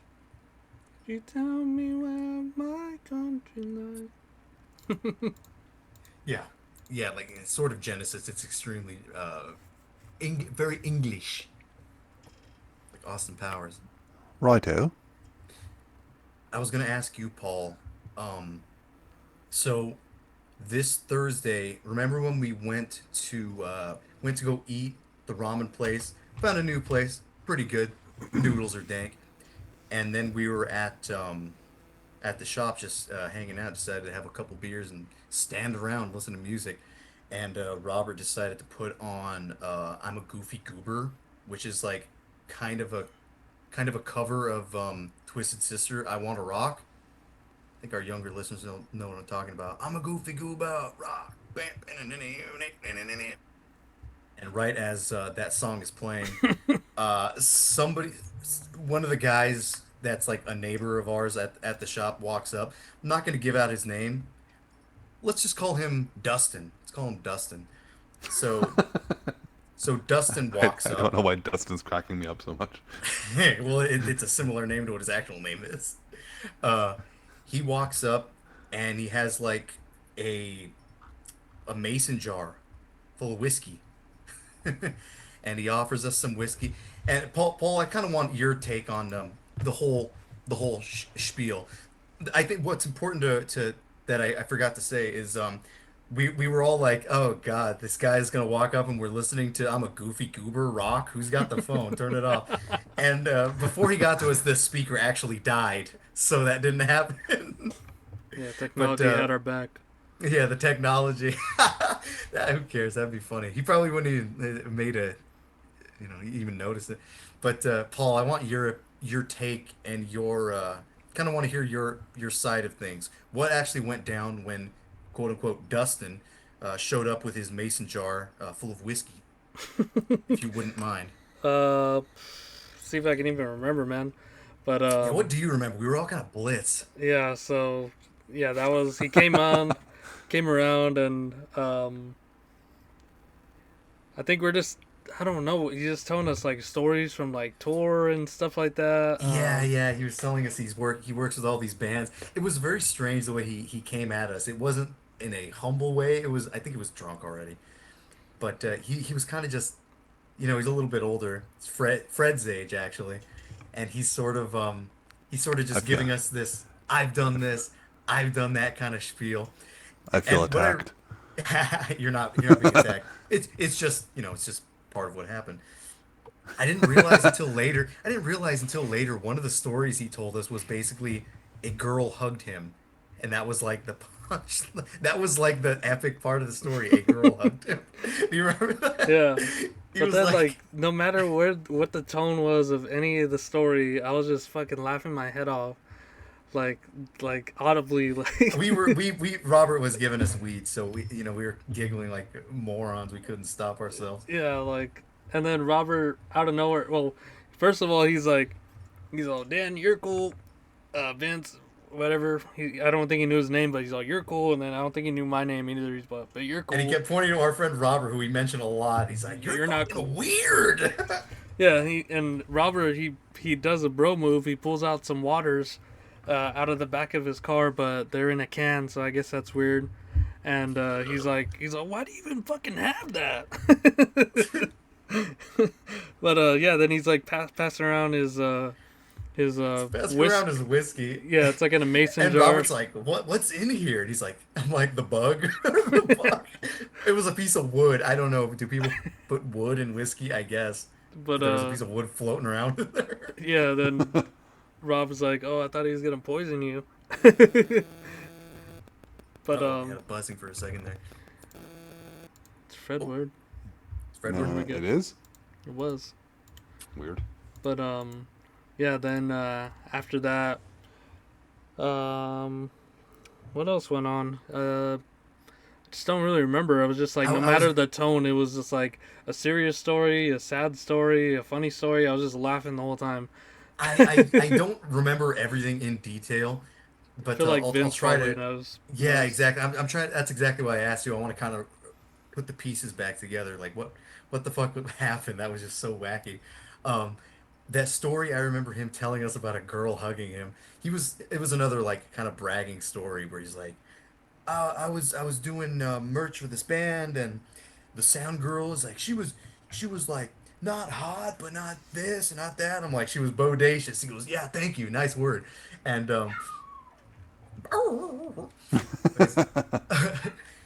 anyways, he's like, this girl, she came up to me. She was like hugging me, and the band they got jealous, and I offered them coke, and they're like, nah, and I was like, pussies, haha. Yeah, that was the What? punchline. That was the big punchline. Like you offered some guys coke, they said no thank you. You called them pussies, and a girl hugged you. Epic, bro. Epic night. I kind of just like put those pieces back together. I remember he was talking to Robert about something because Robert was like, I don't really like Tommy Boy. Chris Farley, I don't really like it. And the guy's like, what the fuck is wrong with you? He started screaming, if you remember that, Paul. He was like screaming loud in the alley. It's comedic genius. And like he kept coming up with things in his mind that made him think that our friend was weird. And it was weird that he was coming at our friend. Like he doesn't know us. He doesn't know us at all, barely. He doesn't know Robert. And I think Robert let out, because I kept kind of just chiming in and saying dumb shit. He let out that he had seen The Master of Disguise 5 times in the theater. The turtly enough for the Turtle Club. Because I think everything Robert would say, this guy would just explode with anger and rage. And I think that was part of what was so funny. Because we knew it was coming. Every time Robert opened his mouth, Yeah. this guy was fuck. And okay, I forgot to say, he's a big fat guy. He's a big fat guy. So laugh. Long hair and a big beard. Big fatso. Sounds like the comic book guy from The Simpsons. Drunk fatso, full of rage. Yeah, it was like Vince was saying, Rob just knows exactly how to push the buttons. Yeah, and he was doing it. He just continued to do it. Robert kept like changing the subject too. The guy would talk about something, and then Rob's like, "Hey, do you have a Black Sabbath collection?" And he goes, "What the fuck are you talking about, man?" And then Robert puts on Black Sabbath, and he's like, starts singing it, and he's pointing to this guy. He's like, "Do you want to see the Pope at the end of a rope? Do you think he's a fool?" It was just so good. He's like dancing, doing all the moves. Man, this guy was just getting so angry. And then I think he just, oh God, you know what he kept doing too? He kept like repeating himself and going, "Man, I'm glad you guys are here, man. Appreciate you guys, man. Appreciate you letting me here, man."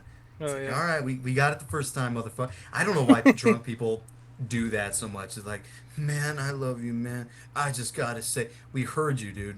We got it." Yeah, I think he just took off. Yeah, after he's that. like, But what'd he say? it He's was, it like, was it's quite all. funny. Yeah, he's like, oh, it's all love. It's all love, man. It's all love. Peace and love. What, you know what he said that was funny too? I like when people do this. It's funny to me.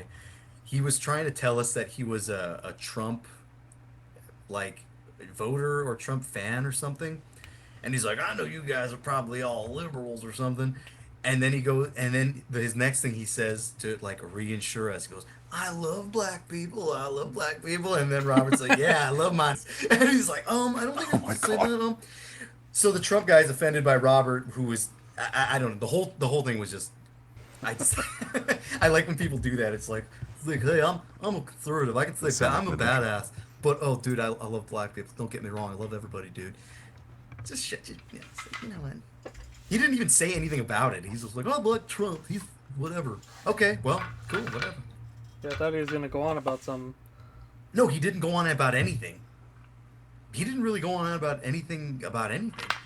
And then I think after we left, I told Vince, I was like, fucking 40-year-olds, man. He goes, they don't know how to act in society. That's not an attack, Fred. I thought it was just a funny thing to say. I feel attacked. Fred, you know how to act in society, right? Debatable. Are you Well, yeah. preaching? Are you preaching to your younglings? Yeah, the younglings. They kill the younglings. I just tell them to get off my lawn. There you go. They don't know how to Yeah, act just in like society. Walt Kowalski from that movie where he likes the Asians instead of his family or something. What was that movie called? Gran Torino. Gran Torino. That's right. Tao. My name is Tao. Yeah, Toad. Right. In my Gran Torino. In my Gran Torino. Yeah, then you cry. Then you sniff. Cry, sniff, get drunk, drink wood whiskey. Get tripped on. That's the show, everybody. Well, that's the first half of the show. Mark it. Bam! All right, how about a bathroom break and a stretch Yep. before we get into it? Yeah. I can go. Quite a few Astaroths, aren't there? All right, we're back. Fred, what Yep, are we that's true, doing we're here? back. Fred's back. We're back. Friends eating gummy bears. Yeah. And they're pretty good. Good to hear. Yeah, I'm still chewing. My last one, don't worry. Take your time. Okay, I'm good. All right.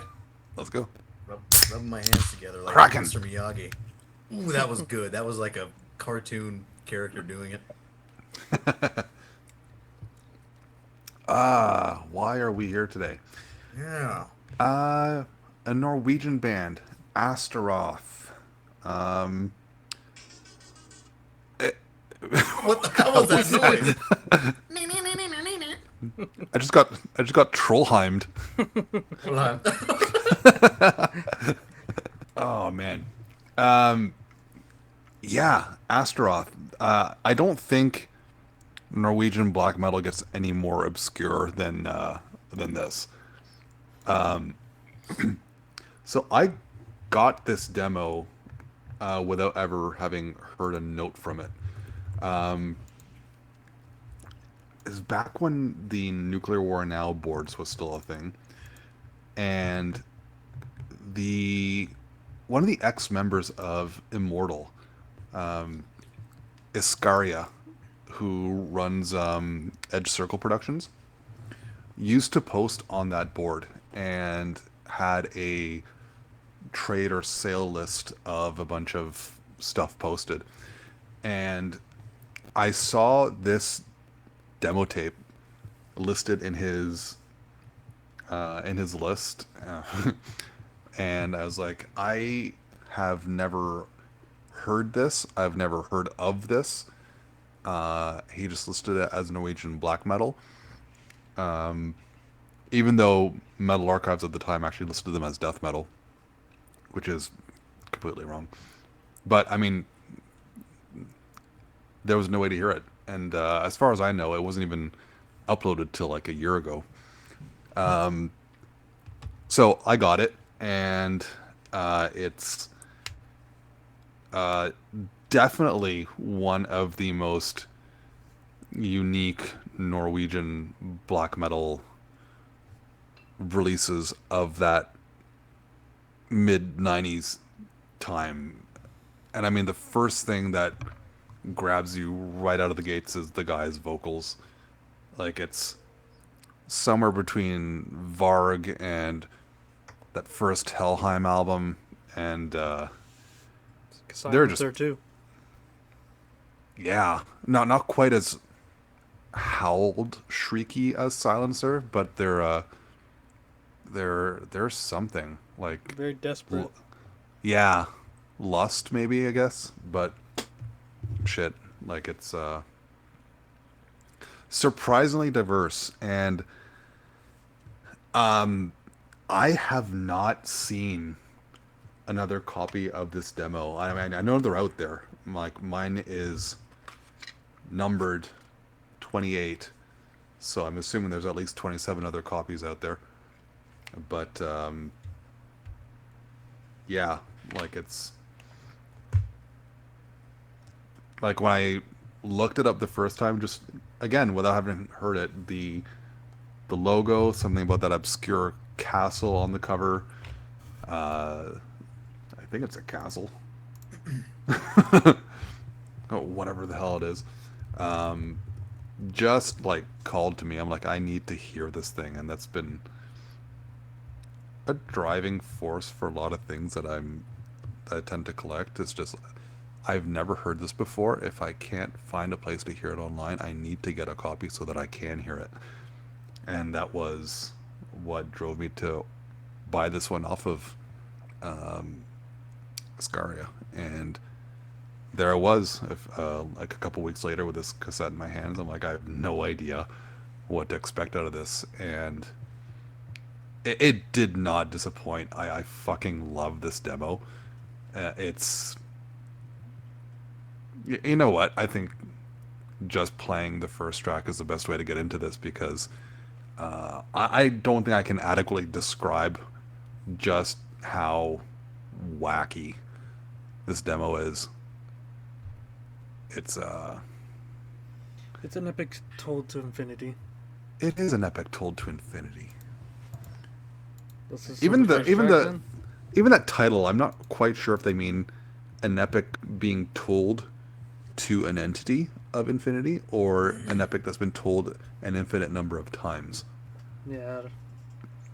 It's a bit ambiguous. I think it's an epic told to the entity that is infinity.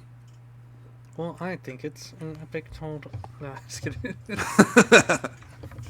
I always interpret it kind of the second way, that it was told so like an infinite number of times, but I mean... Yeah, more on the Daniel camp, actually. Well, fine, be that way. See if I care. 2/3 vote. I wanted you guys to take a look at Ascaria before we move forward. The Yes. profile picture, the man Ascaria. Hmm? Do you see his picture there? I do. Paul, do you see it? No. Let's go to Immortal, go to their members, and you'll see him. Ascaria. Who does he look like to you?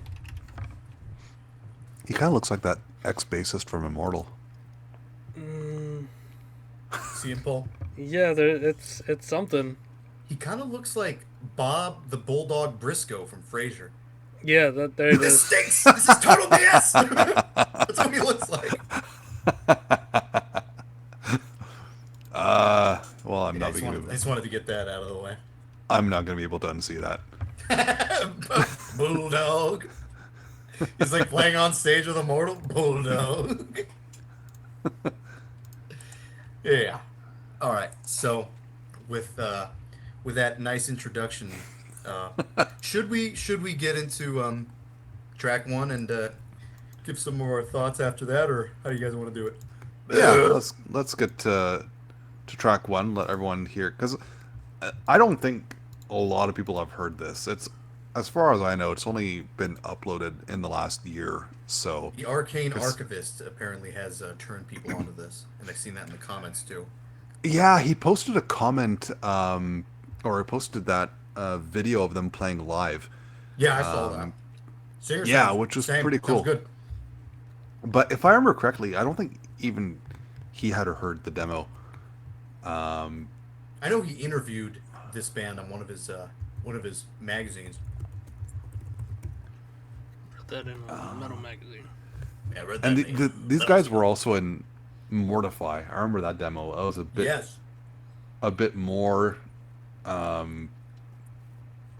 widespread, which is a loose term there, but What a bit the more hell widespread than What did they refer to themselves as? They refer to themselves as something. it's like nocturnal death metal or something. Yeah, it said true nocturnal death metal. That's what it was. Vocals sound death metal. Music really doesn't. Starts to get weird Yeah. first wavy towards the end of that demo. Yeah, Mortify. That's pretty much like the only other thing that these guys. It was the two guitar players from Astaroth did Mortify. So it's Yeah. basically their whole discography, Mortify, and then this, and in the same year. So, yeah. But Pal I pulled did, up that Arcane Archivist post about it, and just for fun, I'll read what it says. Anyone who's into old black metal knows that obscure does not equal good. Don't get me wrong, obscure bands can be good, but it's definitely not a given. That being said, I still find many obscure bands to be endlessly interesting, regardless of talent level. This footage may be some of the most obscure Norwegian black metal footage. The clip features a band Astaroth performing live in Bergen circa 1995. Astaroth were seemingly teenagers who only released one demo titled An Epic Told to Infinity, which has never been uploaded to the internet. Interestingly enough, like 2 years later, it would be. The only other band they can be connected to is Mortify, another obscure mid-90s Norwegian black metal band that featured Einar Selvik of Wardruna, and Gorgoroth. Obviously, the vocalist was taking some influence from Varg, but musically it's hard to pick out influences, especially from this 25-year-old recording. I've heard promising things about their demo tapes, so hopefully at some point I can get my hands on that recording and upload it to YouTube. So I don't know if it's actually him that actually managed to get a copy and upload it, but like a year or two after that post, it did get uploaded to YouTube, and now it can be heard by the masses. So that's good. I'm not really sure where that comment at the beginning of obscure not equaling good kind of comes from, because he doesn't actually come out and criticize the live recording that he posts, and he hasn't actually heard the demo at this point. So did he not like this live performance? I don't really understand. I think he's referring to other bands that he's not naming. I think is what's happening there. Maybe, but like, it's kind of a weird segue, isn't it? It's like, yeah, I thought that too. I'm like, why obscure even, doesn't why even mean bother? good, but here's an obscure band, and so Yeah, what, that's you what I don't thought think it's too. good? I thought that was a weird kind of intro to an obscure band. It's like, okay, so is this? It's like most bands suck, most obscure bands suck, but not this one. Okay. And I think I commented on it somewhere in there, because I was like, I don't know if it sounds like he's going just off of this recording, but the demo is fantastic. If you don't like the live performance you've seen here, then fine, but give a fair chance to the demo, because I've loved it ever since I got it. So yeah, shall we play track 1, Land of Karamoon? Let's do it. Be right back. Let's do it.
All right, we're back from the first track.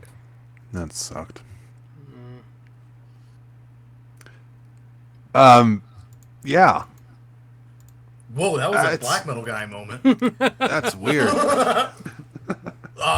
Yeah. Yeah. So, yeah. So, Dan. Yes. Yeah. Yes, black metal Paul. That track. It's the whole thing has always kind of struck me as more Swedish influenced than directly Norwegian influenced. I mean, the synths I could definitely see coming out of Norway, like Quist or Emperor or whatever. But the riffing almost kind of reminds me of like earlier Dawn or something more Swedish. Yeah, for sure. But that little interlude though at the near the end half of the song, with the violin, reminds me of some of the more folky interludes of the first Satyricon album, which is kind of a cool inclusion. But yeah, I don't know. Like, this doesn't really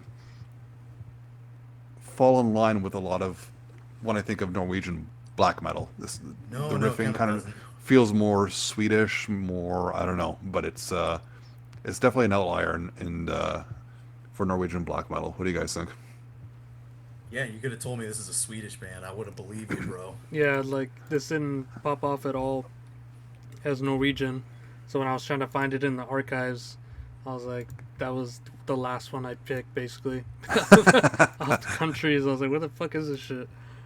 And then I had to find it off the album or demo title, and then lo and behold, it's Norwegian. And you're like, what? Yeah. Especially like 95, you would expect that sound to already be established in more underground bands as well, you know. But it's doing its own thing, especially bringing in like violin and that interlude part. I love so much, especially when they bring in the drums for it. And I think it's we were saying it's a violin, right? Like, yeah, it was just like I could just imagine them doing that like in the rehearsal room, like cutting down, going to clean guitar, bringing the beat in. I don't know if they had the violin though, but Bring the beat back. it was a good like perfect touch for this. You know, it didn't feel like unnatural. It felt like it was a good place to go and come out of, you know, because they didn't end the track with that. No, they brought it back after that. That opening riff just sounds almost, I don't know, dissonant, kind of atonal. Like it goes in weird places, and combined with the vocals, the vocals are just, Yeah, there's like no pattern to it. It's just going over the music, and it's just like we said, like desperate and kind of like yelping, but like, I don't know if I want to say necessarily powerful, but definitely fearful. Like if you heard that shit, you'd be like, what the fuck is around the corner? yeah. I don't know if it's the rip or if I haven't listened to my copy since we started talking about it, but I feel like the rip I made of my own cassette, the vocals feel more prominent. So I don't know if that's just this particular rip where they feel a bit more buried than I remember, but they're definitely noticeable. Yeah. And that second riff, the dun, dun, dun, dun, dun, like that. Yeah. That was like so fucking sick. Like, you guys said it reminded you of like a Blaze My Sorrow, and Yeah. what'd you say? What'd you say, Fred? The Twilight Moon EP we did a few weeks ago. Hmm. Just as a callback point for people who remember that one. Shout out that episode. Yeah. You know what those vocals also sound like too? Kind of sounds like the crying part on the Rotting Christ, Thy Mighty Contract. What is it? Fragment Thy Gift. There's a part where he's like, Yeah. down, Yeah. down, down, during that slow break kind of part. Yeah. I feel like there's a few bands from this era that sort of do this half Swedish death metal thing, and then kind of but more leaning into a black metal thing. But it very well could be death metal, Yeah, even you're though it saying still has a like lot of you're saying like structurally it reminds you of like death metal.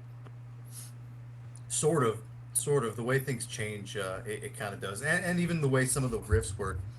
Like the second riff of this song, it's definitely a black metal riff, but the way it kind of shifts into it goes from like the grandiose intro into something even bigger, and before like shifting right back after maybe like two counts, something really fast. Um, I guess there was a band that I came across somewhat recently. I think they're from Ireland. They're called Gyasa. They had a demo called Starside, and I think that kind of fits in with what they were doing too. I'm not sure exactly what year this comes out, um, but again, it's more of the it's black metal, but sounding like it's influenced by something that is more on the Swedish like Black Death side of Blaze My Sorrow, or um, maybe something like that band I was talking about, Another Day. Yeah. There was something else. There was another band that this reminds me a lot of. Oh, I mentioned them during the what was that damn band called? Twilight Moon. Yeah. Shadows of Sunset is like that. Again, they have the death metal tinge to it, Mhm. and also Meadow in Silence, or Meadows in Silence, something like that. Before we stray too far from Gesa, the band photo, the guy on the right looks like Bam Margera with some dreads. Okay, hang on. Awesome. I need to see this. The guy on the right, Bam Margera with dreads. What are our themes? Whatever the fuck we want. Whatever the fuck we want. Yeah. And It's, that being he- Celtic themes. He kind of looks like Bam Margera and Chris Barnes' love child. I guess the drummer was in Primordial. There you Oh, go. and this has members of Arcane Sun. You guys ever heard that? No. No. The name sounds familiar, but It's I good. don't. Check out the Arcane Sun album, 1998.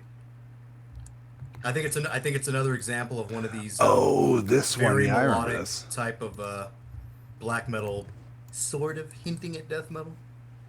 Fred, you got a copy. Come on. I don't. No? I want one though. I can get one. Good band, actually. Atmospheric Doom.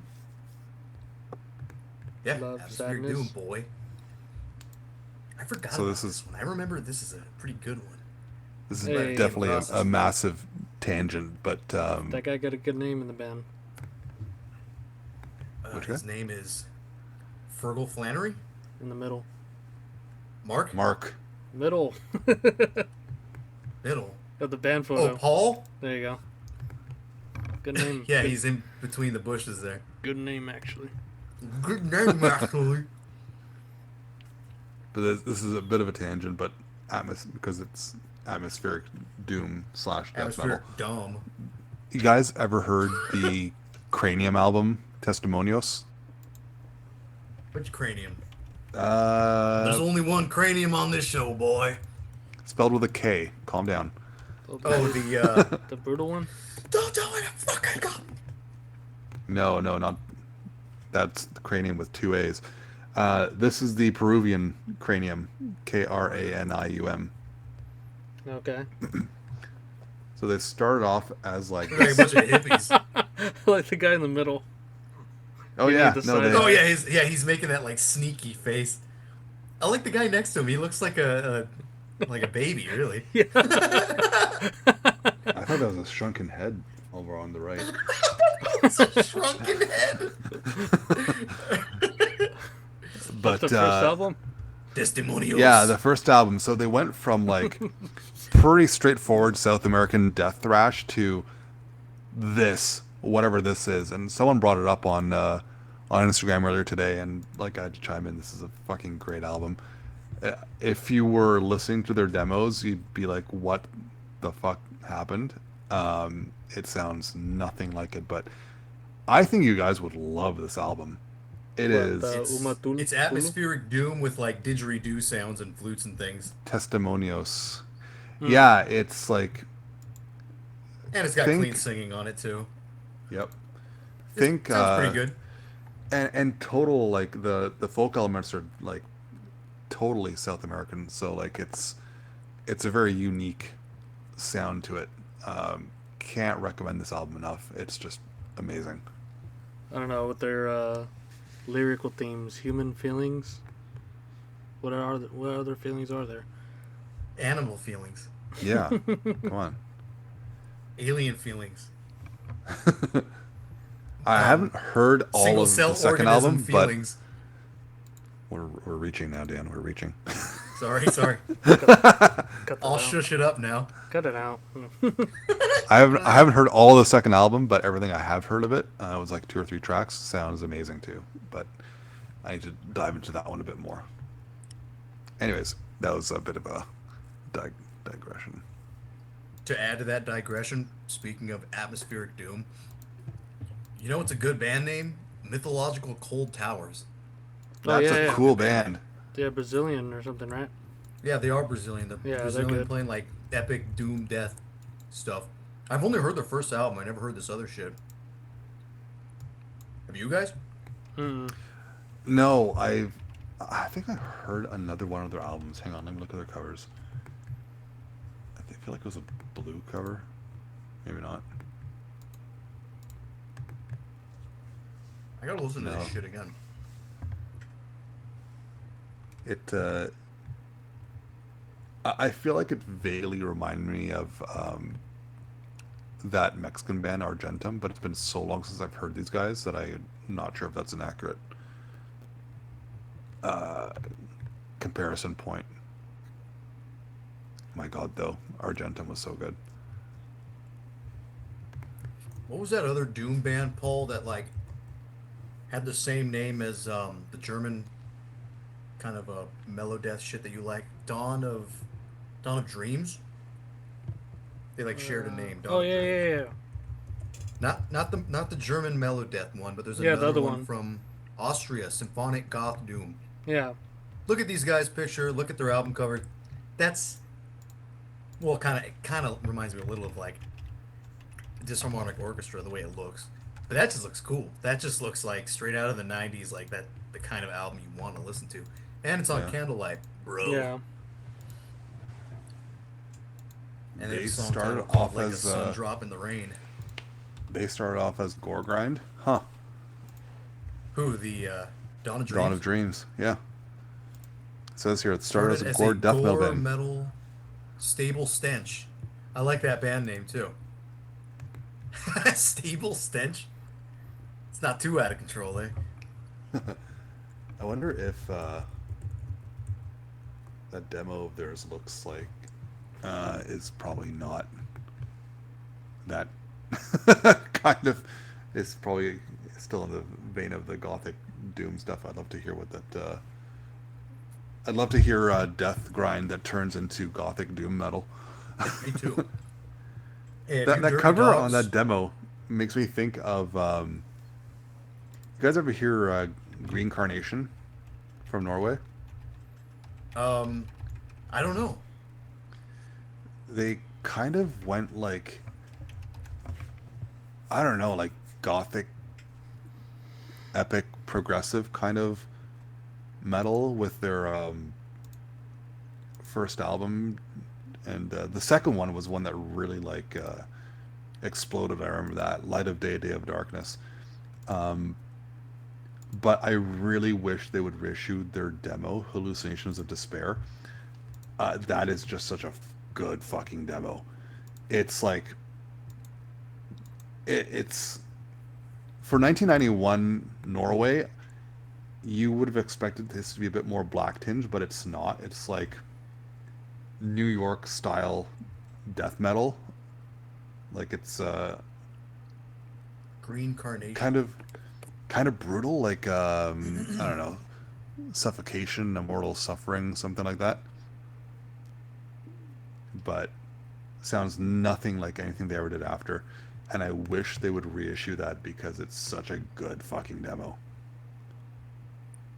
I'll check it out. Dude, have you dogs ever heard of a Doom band called the Equinox of the Gods? Yes, I hated that. Really? I thought it was good.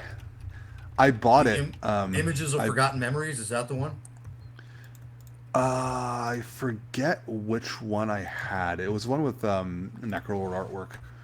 I don't know if that's more than one of them, but no, I had the second album, Fruits and Flowers of the Spectral Garden, and you know what? I just assumed this was some sort of black metal based on the fact that it was Unisound and Necrolord artwork. Doom.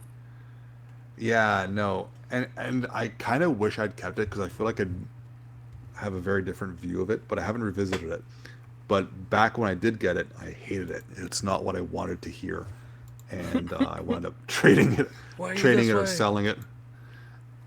Just like no. But here's my Doom rec. Carry On Torrent, the Polish band. Their 1993 demo, which is some Latin or something. But yeah, if you like Death Doom and Greek shit, that's basically this. It's gonna be a pick soon, but which demo? Their first one. Oh, dog! I've heard this. It's really good. Yeah, I think I sent it to you. Yeah, I think you did. Yeah, this one's really, really good. Death Doom, Greek shit. There's a really good, I can't remember their name. They're from Finland, and it's a doom metal band with really stupid vocals. The vocals are like...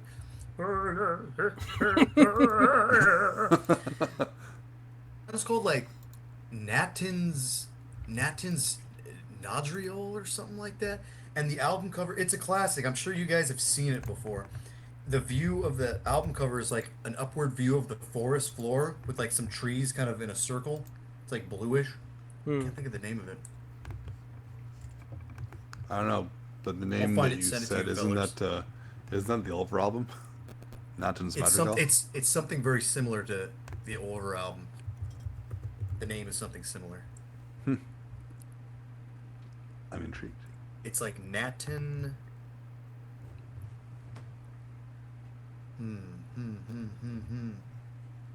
I'll have to find it, but I will, and I'll send it to you guys. Don't let me forget. Enough of that Doom. Maybe we should get back into the pick. Black metal. Yeah. Astaroth. Yeah, I don't know. I have a hard time placing this demo in Norwegian black metal. It feels so out of place compared to a lot of the other things I've heard in there. It really is only that the vocals and that interlude that kind of brings me back to some of the more Norwegian things, mostly because of the Varg-esqueness of the vocals and the fact that the interlude kind of reminds me of the folky Satyricon parts in their early stuff. The rest of it, like I said, the riffing just sounds like something Norwegian, more melodic. Something Finnish. Swedish. All my Northern European countries confused here. Swedish, yes. Swedish kind of death metal kind of progressions. It's like I don't know, Dawn, Sacramentum, Decameron, something like that. That just, but very very raw. I found those Swedish bands in that style tend to have a very polished sound overall. This one is not polished. Yeah, I feel like, well, when we get to my song, I'll speak a little bit more about it. But should we get to yours, Dan? Yeah, so we can speak on that. Which one did you pick? The third song? Or the second? No, the next one, second song. All right, the Unbaptized and the Glorious Pagan. Yep, the Pagan. All right, we'll be right back. The Pagan.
keyboard. All right, we're back from the second track. Yeah, that track freaking rules, dude. Yeah. Yeah, you got you got something more that's more classic black metal technique. That's sort of like a circular. It's weird. It works more like a Samael riff or something like that. Sped up. Sped up, and they kind of bring that around to the sort of melodic Swedish sounding stuff. And then there's another riff in there right before the bass starts doing its own thing, where it sounds almost like I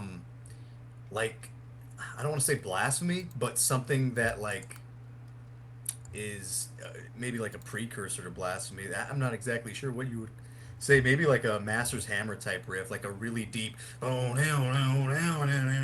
You know what? We can call that like an early Immortal type riff, because I think Immortal was doing some weird shit like that. Maybe on like the 1992 EP or something. I love what they were doing with the drums and the like near the. I think it was near the middle where it almost sounds jazzy. And Paul, you can explain it a lot better than I can because my music terminology for drumming is absolute shit. But Paul, what were they doing? Well, it sounded like they're just doing like a regular like kind of offbeat, which is just like a really fast thrash beat, like like that. But instead of hitting the hi-hat every time with the kick, he's doing like an off thing with hitting it every other time between the crash cymbal and the hi-hat, which just gives it a whole different sort of rhythm. And it, like, I don't know, it just kind of brings out that riff a little bit more with that going on. Yeah. Sorry, I was taking a sip of my drink. Sippy. Do you wanted a long-winded explanation? So actually, it was 30. It was 16 notes she was doing between. No, but Suddenly have braces. but My retainer. 2 glasses of milk, please. No, but yeah, like the drumming right there was like a real highlight. And to go more into what I liked about the track was like the bass work. Like just wherever there was something going on, the bass was doing something else, and it was just like heavy as well as doing like just melodies on its own, which are really great. And it stands out during like those little interlude-ish parts, which made me think of some DSBM, alongside with the vocals going on. But it also made me think of some like German black metal as well, like Hellfucked, especially with how like raw and like unhinged this is. Absurd. Yeah. Mm-hmm. So it's just kind of getting it from everywhere, and even back home, like you said, with the Immortal type riff, Dan. Yeah, and I also mentioned to you guys when we were listening to the song, that ending section where it sounds like there's layers of guitar, where I said it sounded like Ross or Chester. Yeah. Where it's like Yeah. 2 notes, but so it works so well because there's a lot of layers there. It's not a guitar. It was keyboards that was actually making that sound. I think it's probably And, both. Yeah. And now that I think about it, dude, that ending part and the drumming part that you guys were just talking about, when I think of those two together in a song, I'm surprised that none of us said this before, because I just now thought of it, but I think this band shares a lot of similarities to Windir. Hmm. Where are they Yeah, I from? can see Norway that. too? Yep, Norwegian. I'm starting to see a lot of similarities between these two bands, even with some of the fucking interlude kind of things too. And as More far and as like, more we talk about it, the less special it becomes, huh, friend? No, just kidding. oh yeah, By the end of this, I'll be like, go stab the man. This thing sucks. No, But- it has eccentricities that Windir doesn't do. Yeah. But those two parts in particular, I think, are like techniques that you hear from Windir a lot. I was gonna say, how are we skipping over that fucking Doom part though? Oh yeah, That was man, amazing. oh, that's amazing, man. Yeah, there was like a totally epic doom part that's Melodic, like well, that's where the bass shines too. Yeah. The bass walks all over this album. Like, Yeah. it just doesn't give a fuck. It does whatever the hell it wants. walks on your balls and your carpet. Hell yeah. I love that. Hell yeah. That's like an Uncle Jesse. Hell yeah. Metallica But that- rocking it. That doomy part did remind me of another Norwegian band that also kind of like stepped outside the norm of Norwegian black metal, but Suffering, Sowing the Seeds of Suffering, which was a kind of a black doom sort of thing, and they had a lot of melody to them, and they kind of made me think of Dissection going at like a third of the speed. It's kind of a cool little project that didn't last long. They just had the one album, and I don't know if they had anything else, but that was the bulk of their release. But and also totally off kilter reference, just because it reminds me of it. But a Polish band called Wineta, Wineta.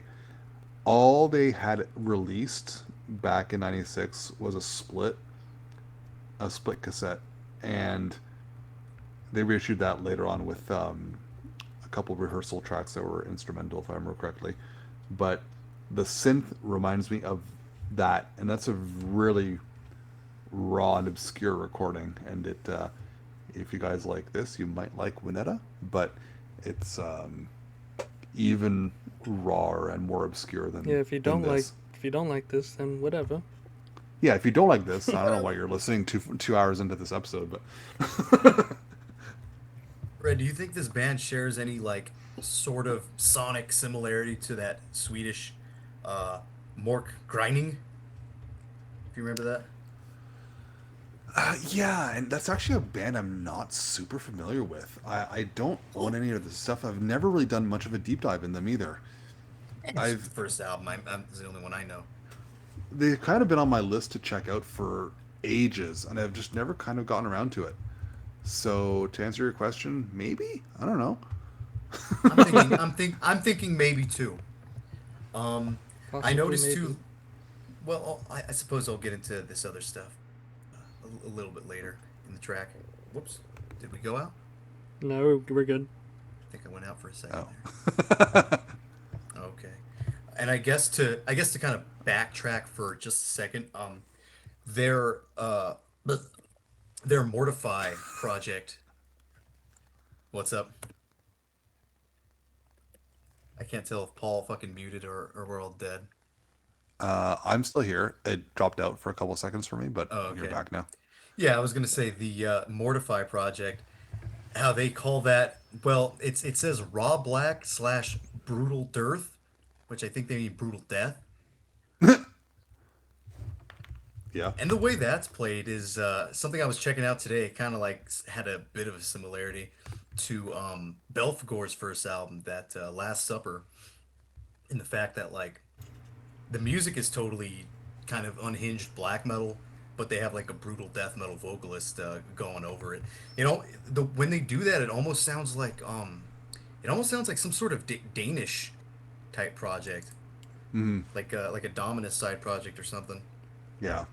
Yeah, it's. I guess that's a pretty interesting way to approach black metal, is to just shove, say ultra brutal death metal vocals over it, which is what Mortify did, and what the Belphegor album did too. I loved the Not titles. bad actually. Some of the longer titles on that Mortified demo. Weird shrieks from the castle in the sunset, so dark of shadows, and a dark fog of mayhem over the valley of black sorcery.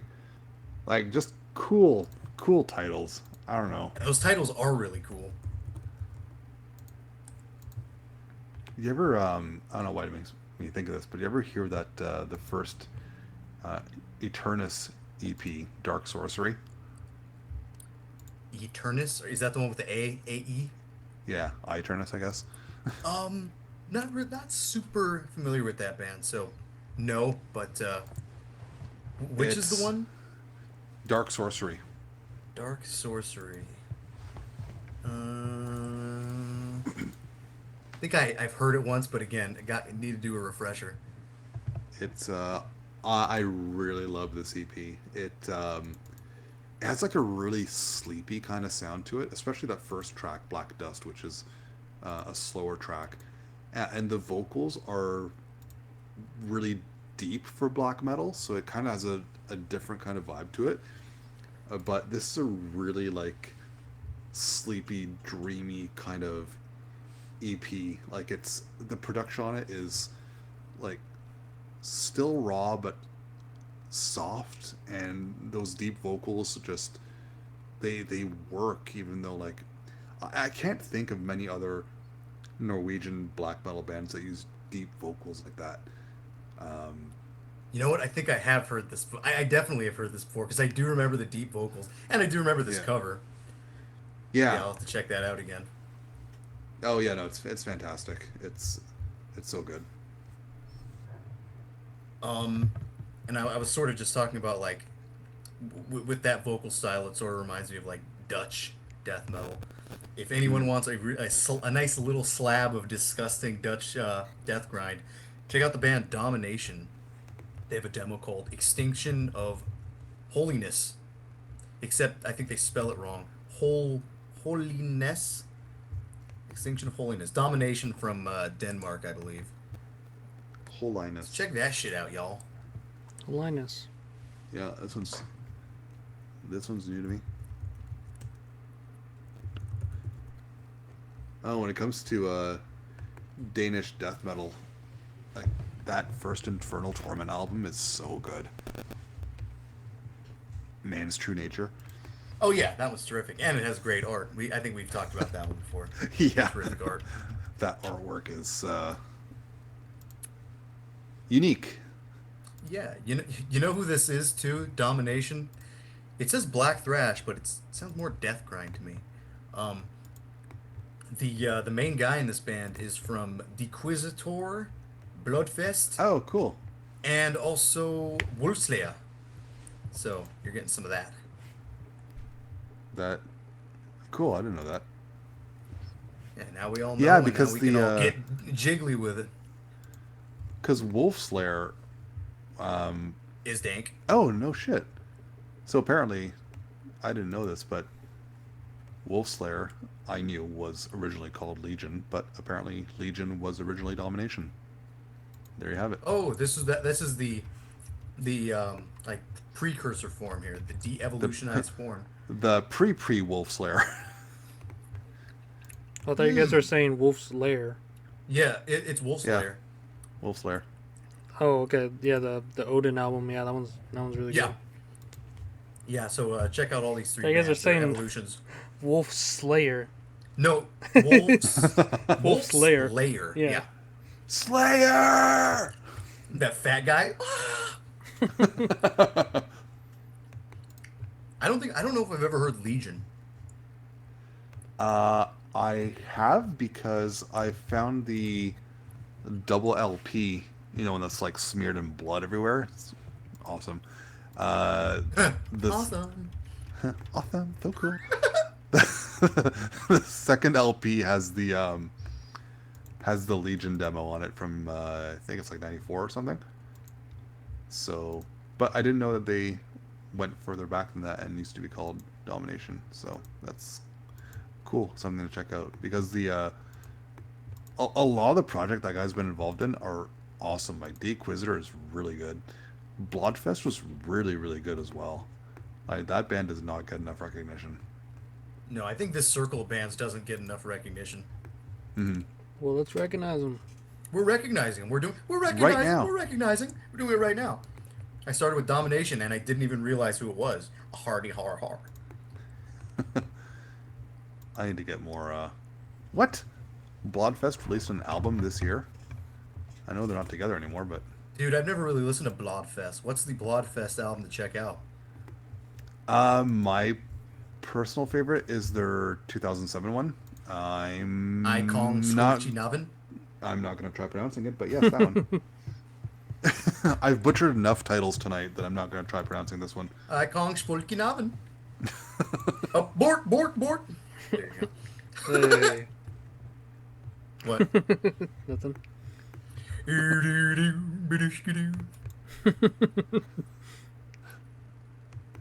But yeah, that one is my go-to. But I mean, everything I've heard from Bloodfest has been really Pokemon good, so. Go to the polls. Pokemon Go? That was a Hillary Clinton joke. She said, "Pokemon Go to the polls." Yeah, I'm just chilling That's a terrible in joke. Cedar Rapids. Cedar Rapids? Yeah. You guys play Pokemon Go?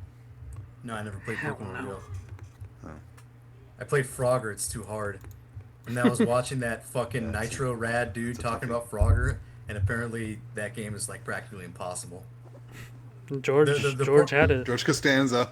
No, but no, the one for the PlayStation, is much different than that. Oh, The okay. retro levels were hard. I had to do them a million times, but I did it. And then after that, it gets pretty much impossible. Not impossible. You could probably do it, but I don't know. You'd. Do you want to? No. No, I don't want to. I don't want to. I'm gonna watch more movies from the director of Happiness because I don't know. I've been Because recommended that was those a movies. that was a good one.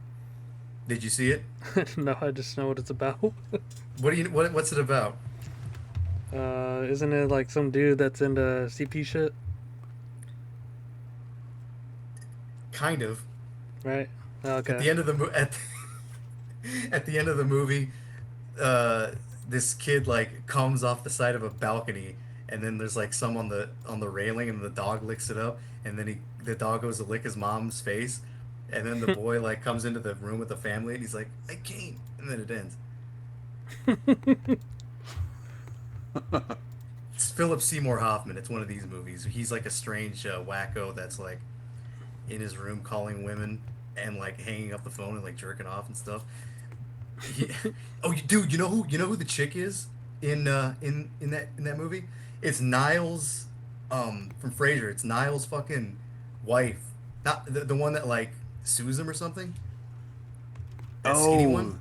Yeah. The one that he was with before he got together with Daphne, or that he ditched at the altar. Yeah, the or one he something? was. Yeah, the one he got with before Daphne. The one he was married with like for like a week. Yeah. Yeah, she's like at home and her sister hooks her up on a date, like on a blind date or something, and this guy calls her and she thinks it's her blind date, but it's really Seymour Hoffman, and he's like held pent up in his apartment, and he's like she's like, oh, I'm so excited, and she starts like pounding something with a hammer. She's like, oh, I'm trying to thaw the steak, and he goes, no, that's okay. He's like, what are you wearing? She goes, what am I wearing to the date? And he goes, what are you wearing now? She goes, I don't know, jeans. He goes, well, what's underneath? She's like, this isn't Kevin, is it? He's like, are your panties wet? Is your pussy all wet? It's a disgusting movie, but it's very funny. I find things like that funny. Yeah, looking at trying to find the picture of Niles' wife, the one you're talking about, and then I'm just seeing all this fan art of Maris. No, I know Well, what just- you're talking about, but it's just funny that this propped up too. I don't know what her name is. If you look up Happiness, let's see the cast. Her name is Jesus. Jane Addams is her name. She's old now, but she was young in 1998. How do you like that? That's what happens. That's what happens. You could look up Jane Addams Frasier, then you'll see her probably with Niles or something. That'll be fun. See her on the set of Frasier. She looks a little bit like Lilith, doesn't she? Yeah, a little bit actually. She looks a little bit like BB Newworth. She came back for an episode in the Frasier revival, Mhm. and it was a great episode.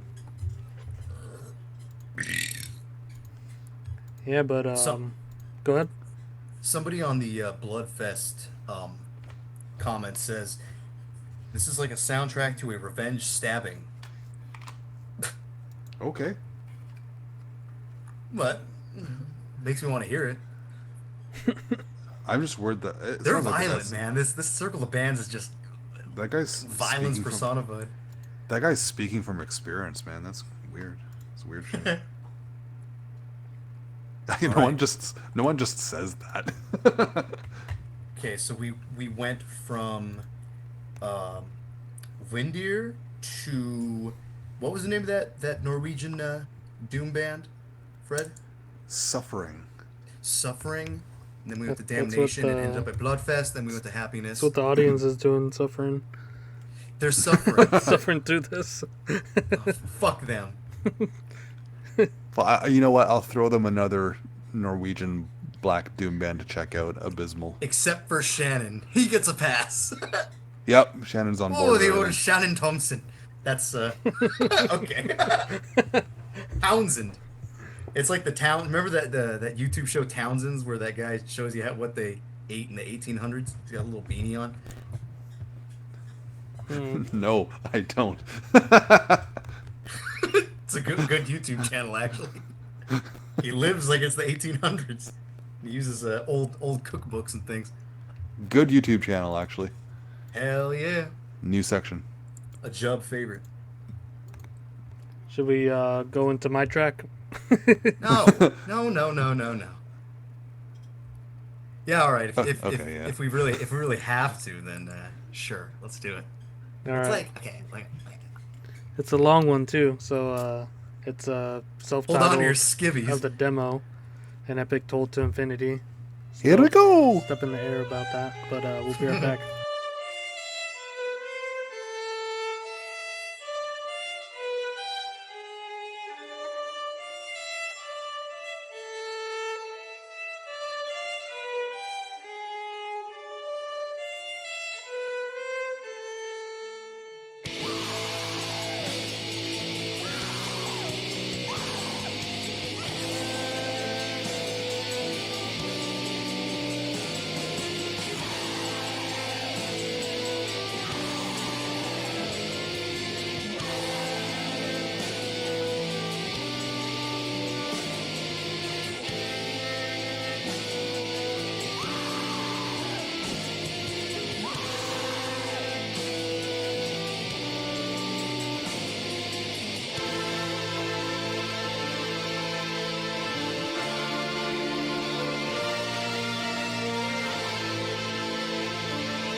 totally proficient, totally competent. We're back listening to the fourth track, An Epic Told to Infinity. And Truly epic it was. is. Yeah, that was definitely some adventurous black metal. Had a bunch of peaks and valleys dynamically, and again the bass, big spotlight on here, especially towards the end of the track. Yeah. And Your patience was worth it. yeah, you made it to the end, boys. Oh, but you know what? Kraken.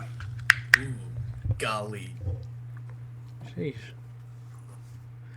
Yeah, that introduction with the violin like is so grating at times. Like it's a really high pitched violin sound, and then it kind of just fucking explodes. Yeah, it goes like Yeah. through two sections, it slows down again, and then just explodes right into that fucking such a primitive like blast beat and shit. By the end of it, that violin's like on its last breath. Yeah, Yeah, That it was sounded a- exhausted. that was a rental for sure. Yeah. Yeah, that whole section too. There's a few sections in this song where it sounds like Ugly. more mournful, ugly. There's like one ugly part that I picked out that kind of does the Inquisition thing, but the bass behind it made it sound ugly. Yeah, But I was gonna say there's more mournful parts, not like depressing, sad parts, but parts that are just like soul crushing. oh god, I'm dying. My people are dying. it's like funeral We've doom we've black lost metal. the war. Almost, Yeah. And like Fred said, there are some really technical parts here, like that two-parter riff where it's like, like that's one of the most technical parts that there are on the album. I was like sort of going through some stuff trying to sort of compare to, and I sent you guys some Brazilian black metal earlier, a band called Abominor, where I was like, oh, this is the Palm Mute King. That there was like one little section in that intro to that two-parter riff that was like totally palm muted, and I just didn't know what else to compare it to. But it sounds really cool, the way it comes in and then sort of it just becomes more technical as it goes along. And I think that part two had like multiple drum beats in it. It sort of like changes narratives within like fucking 5 seconds of each passing note that riff is going by. It's just nice. It's like yeah, like you said, Paul, it's totally adventurous song. It like goes through it goes through it goes over landscapes. It's flying, this song. It tells a story. Like I really wish we could see what the lyrics are. They have contact information on Metal Archives. I wonder if they have a copy of the lyrics. That'd be really cool to see, actually. Yeah, we'll get the scoop, get the exclusive. You know, I'm going to do it. I'm going to email them and see if they have the lyrics to this demo. He's I like, want to bro, know what they are. I was just yelling, bro. I was just yelling, It's like bro. lyrics. What lyrics? Oh my god, bro. Oh my god, bro. I was just going. And then during that one part, it sounded like the drums were like off, but then he changes it, and then you come to find out he's changing like every repetition of that riff, and it just it's just a lot of Really, shit yo. keeping your attention. Yeah, it's pretty cool stuff. Excellent synths. Excellent fucking violins. Would you consider this symphonic? No. No. No.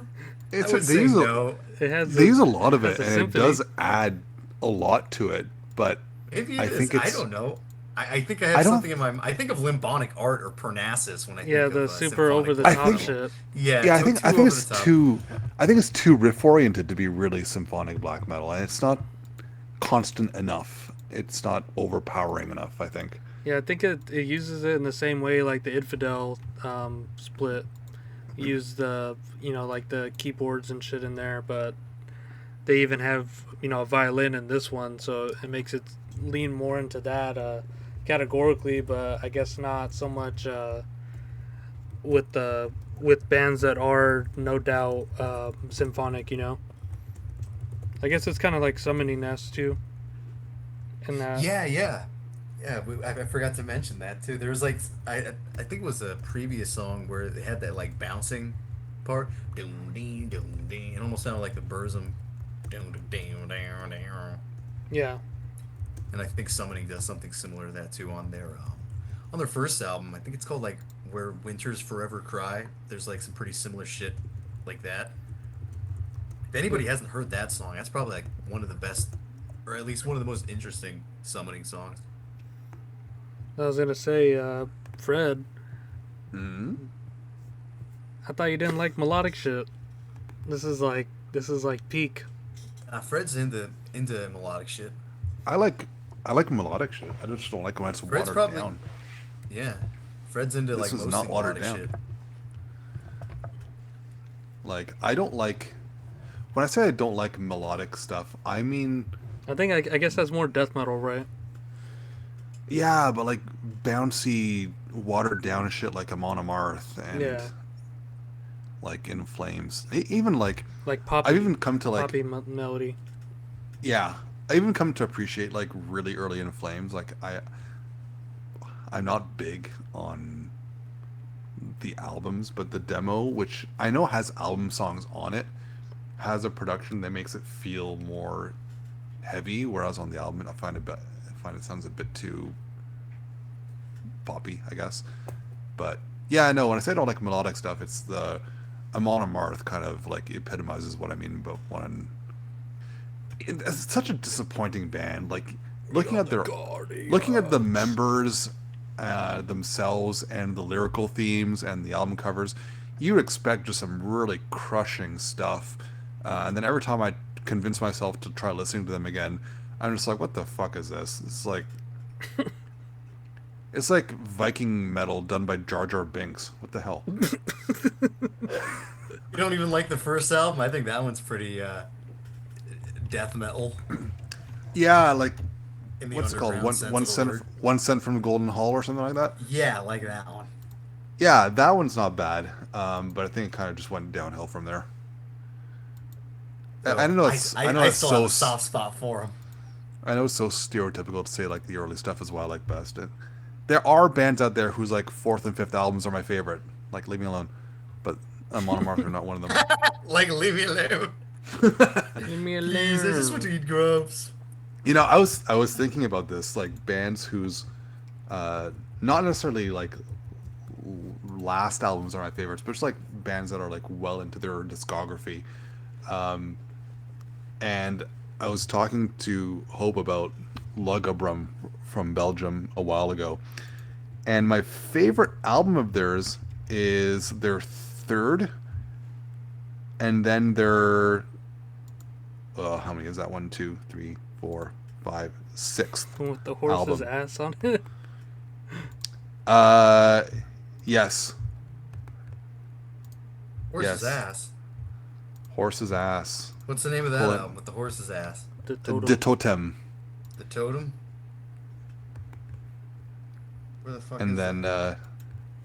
the other album is De Vet Cookin' with the That cooking. the fat Oh, yeah, I remember dog, that song. the fat dog licking his junk while the emaciated family looks into the empty kettle. Return the slab. It's like what those people look like. Or salad fingers. I'm missing that. I Where's like- the dog? Look at his balls and the... De Vet Rubber. Cookin'.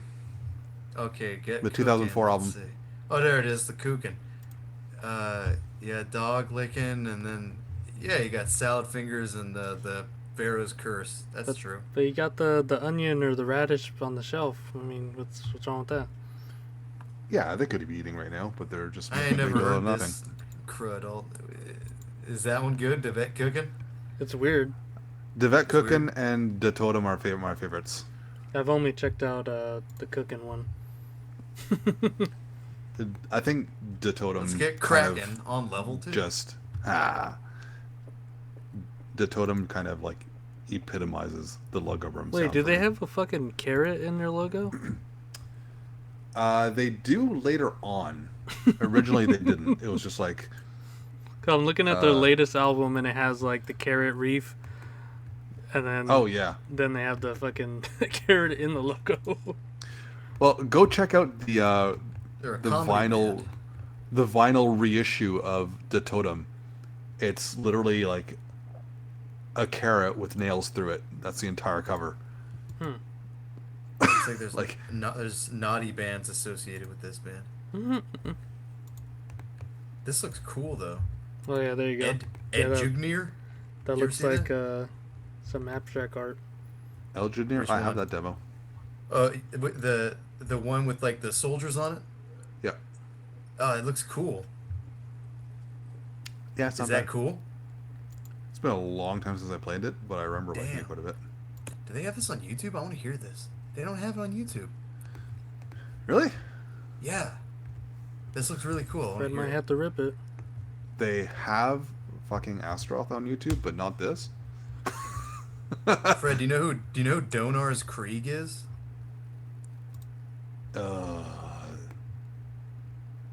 That looks cool too. That sounds familiar, but maybe I'm thinking of Donar's Cross. Some of this like mysterious NSBM I like. The ones with the like sort of cryptic looking cryptic looking art. This is just what is this? 1998, Donar's Krieg, Sieg Oder Valhalla. That's kind of cool. Yeah, don't know Donar's Creek. But yeah, that El Junior, I have that demo tape. It's cool. Damn, we gotta get that on the I'm channel. pretty sure that like it was on a blog at some point. Like I'm sure it's on here somewhere. On the interwebs. Yeah, the good old I webs. wanna. Damn. Click, click, click, click, click, click, click. Hey, I don't All right, have it where did we listed in my. where did my we leave Discord. off here? Left up on that epic note. Should we get in the last thoughts about this? Yeah, sure. What the flip? Go Fred. Oh no, go down. DJ Zip. What the flip? Redirect. Go no reverse. My last words, huh? On an epic toll to infinity. Yep. Well, death, Satan, epic melodies, violins. There's just some words I'm throwing together here. So it's black metal, eh? It's black metal. It's sort of akin to Swedish death metal. It's like Ablaze My Sorrow, Miscreant, not Miscreant, more like Decameron or something like that. I don't know, man. It's nice. It sort of does remind me of Indir a bit. I'll have to I'll have to do some more digging and see if there's any more similarities there. But yeah, there seems to be enough enough dynamic for me to be interested in this. Even if there wasn't, there's not a whole lot, but it kind of doesn't matter because this band is sort of better than better than a lot of stuff, especially for demo quality shit. It's just good.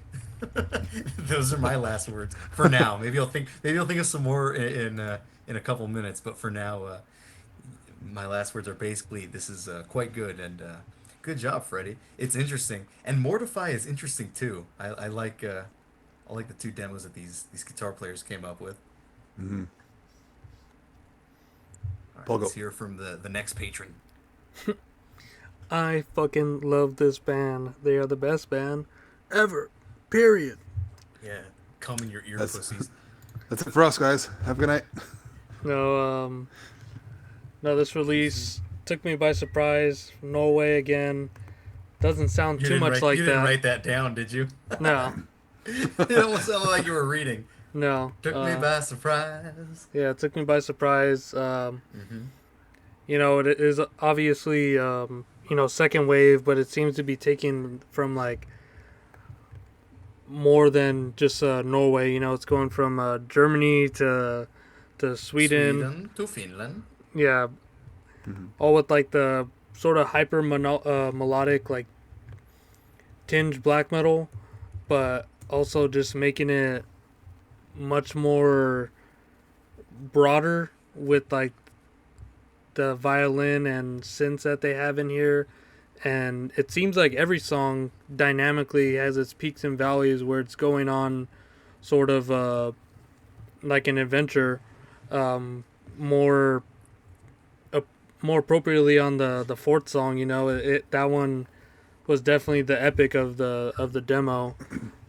But like, yeah, Fred don't miss, because this was like another raw gem that was like unhinged sounding, sort of like Nin Division, but a little bit more held back, just so that they can go dynamically into these doom sections and interludes that make it its own thing, rather than being like a super hyper melodic all the way through, you know, just playing riff after riff of you know, the same sort of thing. It's changing it up, and that bass, man, it's doing something the whole way through, and it doesn't seem to be following the guitar too much. It's doing its own, I don't know if it's necessarily counterpoints, but definitely doing its own walks, and you know, it's captivating and atmospheric in a not lame way. Even though their logo looks a bit like tree branches, they can get away with it. Doesn't matter. Freddie? Fred, go. Yeah. Yeah. No, I mean, obviously I've had a connection to this demo for quite a while. It's sat with me for ages and has that, Fred got the cult points. well, yeah, but That's the obvious one. Fred gives no, out but cult like points. the Yeah, cool Fred thing gives about out this is cult like points. like I can, it's hard to tell sometimes if it's like the nostalgia of a demo or a recording that makes it so good for you, and hearing that you guys enjoyed it as much as I do kind of validates that it's not just me that likes this, because I managed to get it and be blown away by it, by how just fucking weird it was at the time. It is not lame. No, it's a big elaborate scheme. Me and Daniel got together. We really hate this, and we're Took just 52 weeks to lead up to we're this. just tugging your chain. Just kidding. Nah, that was like the first thing Paul said. He's like, "Hey, have you heard Fred's pick?" I'm like, "Yeah." He's like, "It's good." I'm like, "Yeah, it is good." I think at Dripping we talked about it like briefly. We're like, "Yeah, it's good." Why did it sound like Paul was surprised? I don't know.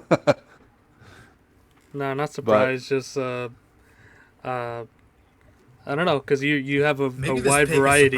Yeah, maybe this pick is surprising, just because the variety coming from you is always so unexpected. Yeah, especially, and it's always unknown, at least to me. I like to keep things fresh Yeah, for 95. with This- 30-year-old demos. Yeah, bringing this carcass back for life. but yeah, like everything grabs your attention on this. But I mean, obviously the vocals are the kind of steal the show with just how shrieked they are. But and then, you know, you have the violin, which kind of puts a spotlight on that because it's so unusual to hear in this kind of thing, and the synths bring a lot too. But it kind of like eclipses just how surprisingly technical this is. Like it's raw and it's messy, but like the more you listen to it, the more you realize these guys know what they're fucking doing. Like it's not just a hastily knocked off demo. Like these guys put a lot of work into this, and it pays off, especially with that Everything's final. very much on purpose. Yeah, and like Yeah. cutting to those interludes, that's not something easy to do and make it sound so natural to get into and out of, you know? Yeah, especially on that last track, and they really nail the intended epic of the demo. Like, Yeah. it's just so well done. But everything about this demo is like it's obscure. It's kind of distant. It's dark. Like even the cover artwork, you're like, it's a castle, dark in the distance, I think. It's like a And, fort or something, yeah. But yeah, no, for the record, while we were talking, I did email the band and ask them for the lyrics. So let's see what happens. Keep everyone maybe posted we'll on post it. that in the description or something. Yeah, if Or we'll do, if I we'll do do something. I don't know what we'll do. if I do get the lyrics, I will upload them to Just Metal yeah, Archives just upload it. Yeah, there you go. More cult points. because More cult that's points. kind of the It's kind like of person handing out I Chuck am. E. Cheese tokens. Chuck E. Cheese black metal tokens. All right, Yep, Fred. Chunky cheese. You brought us into this episode. Now take us out. I got nothing. Okay, bye.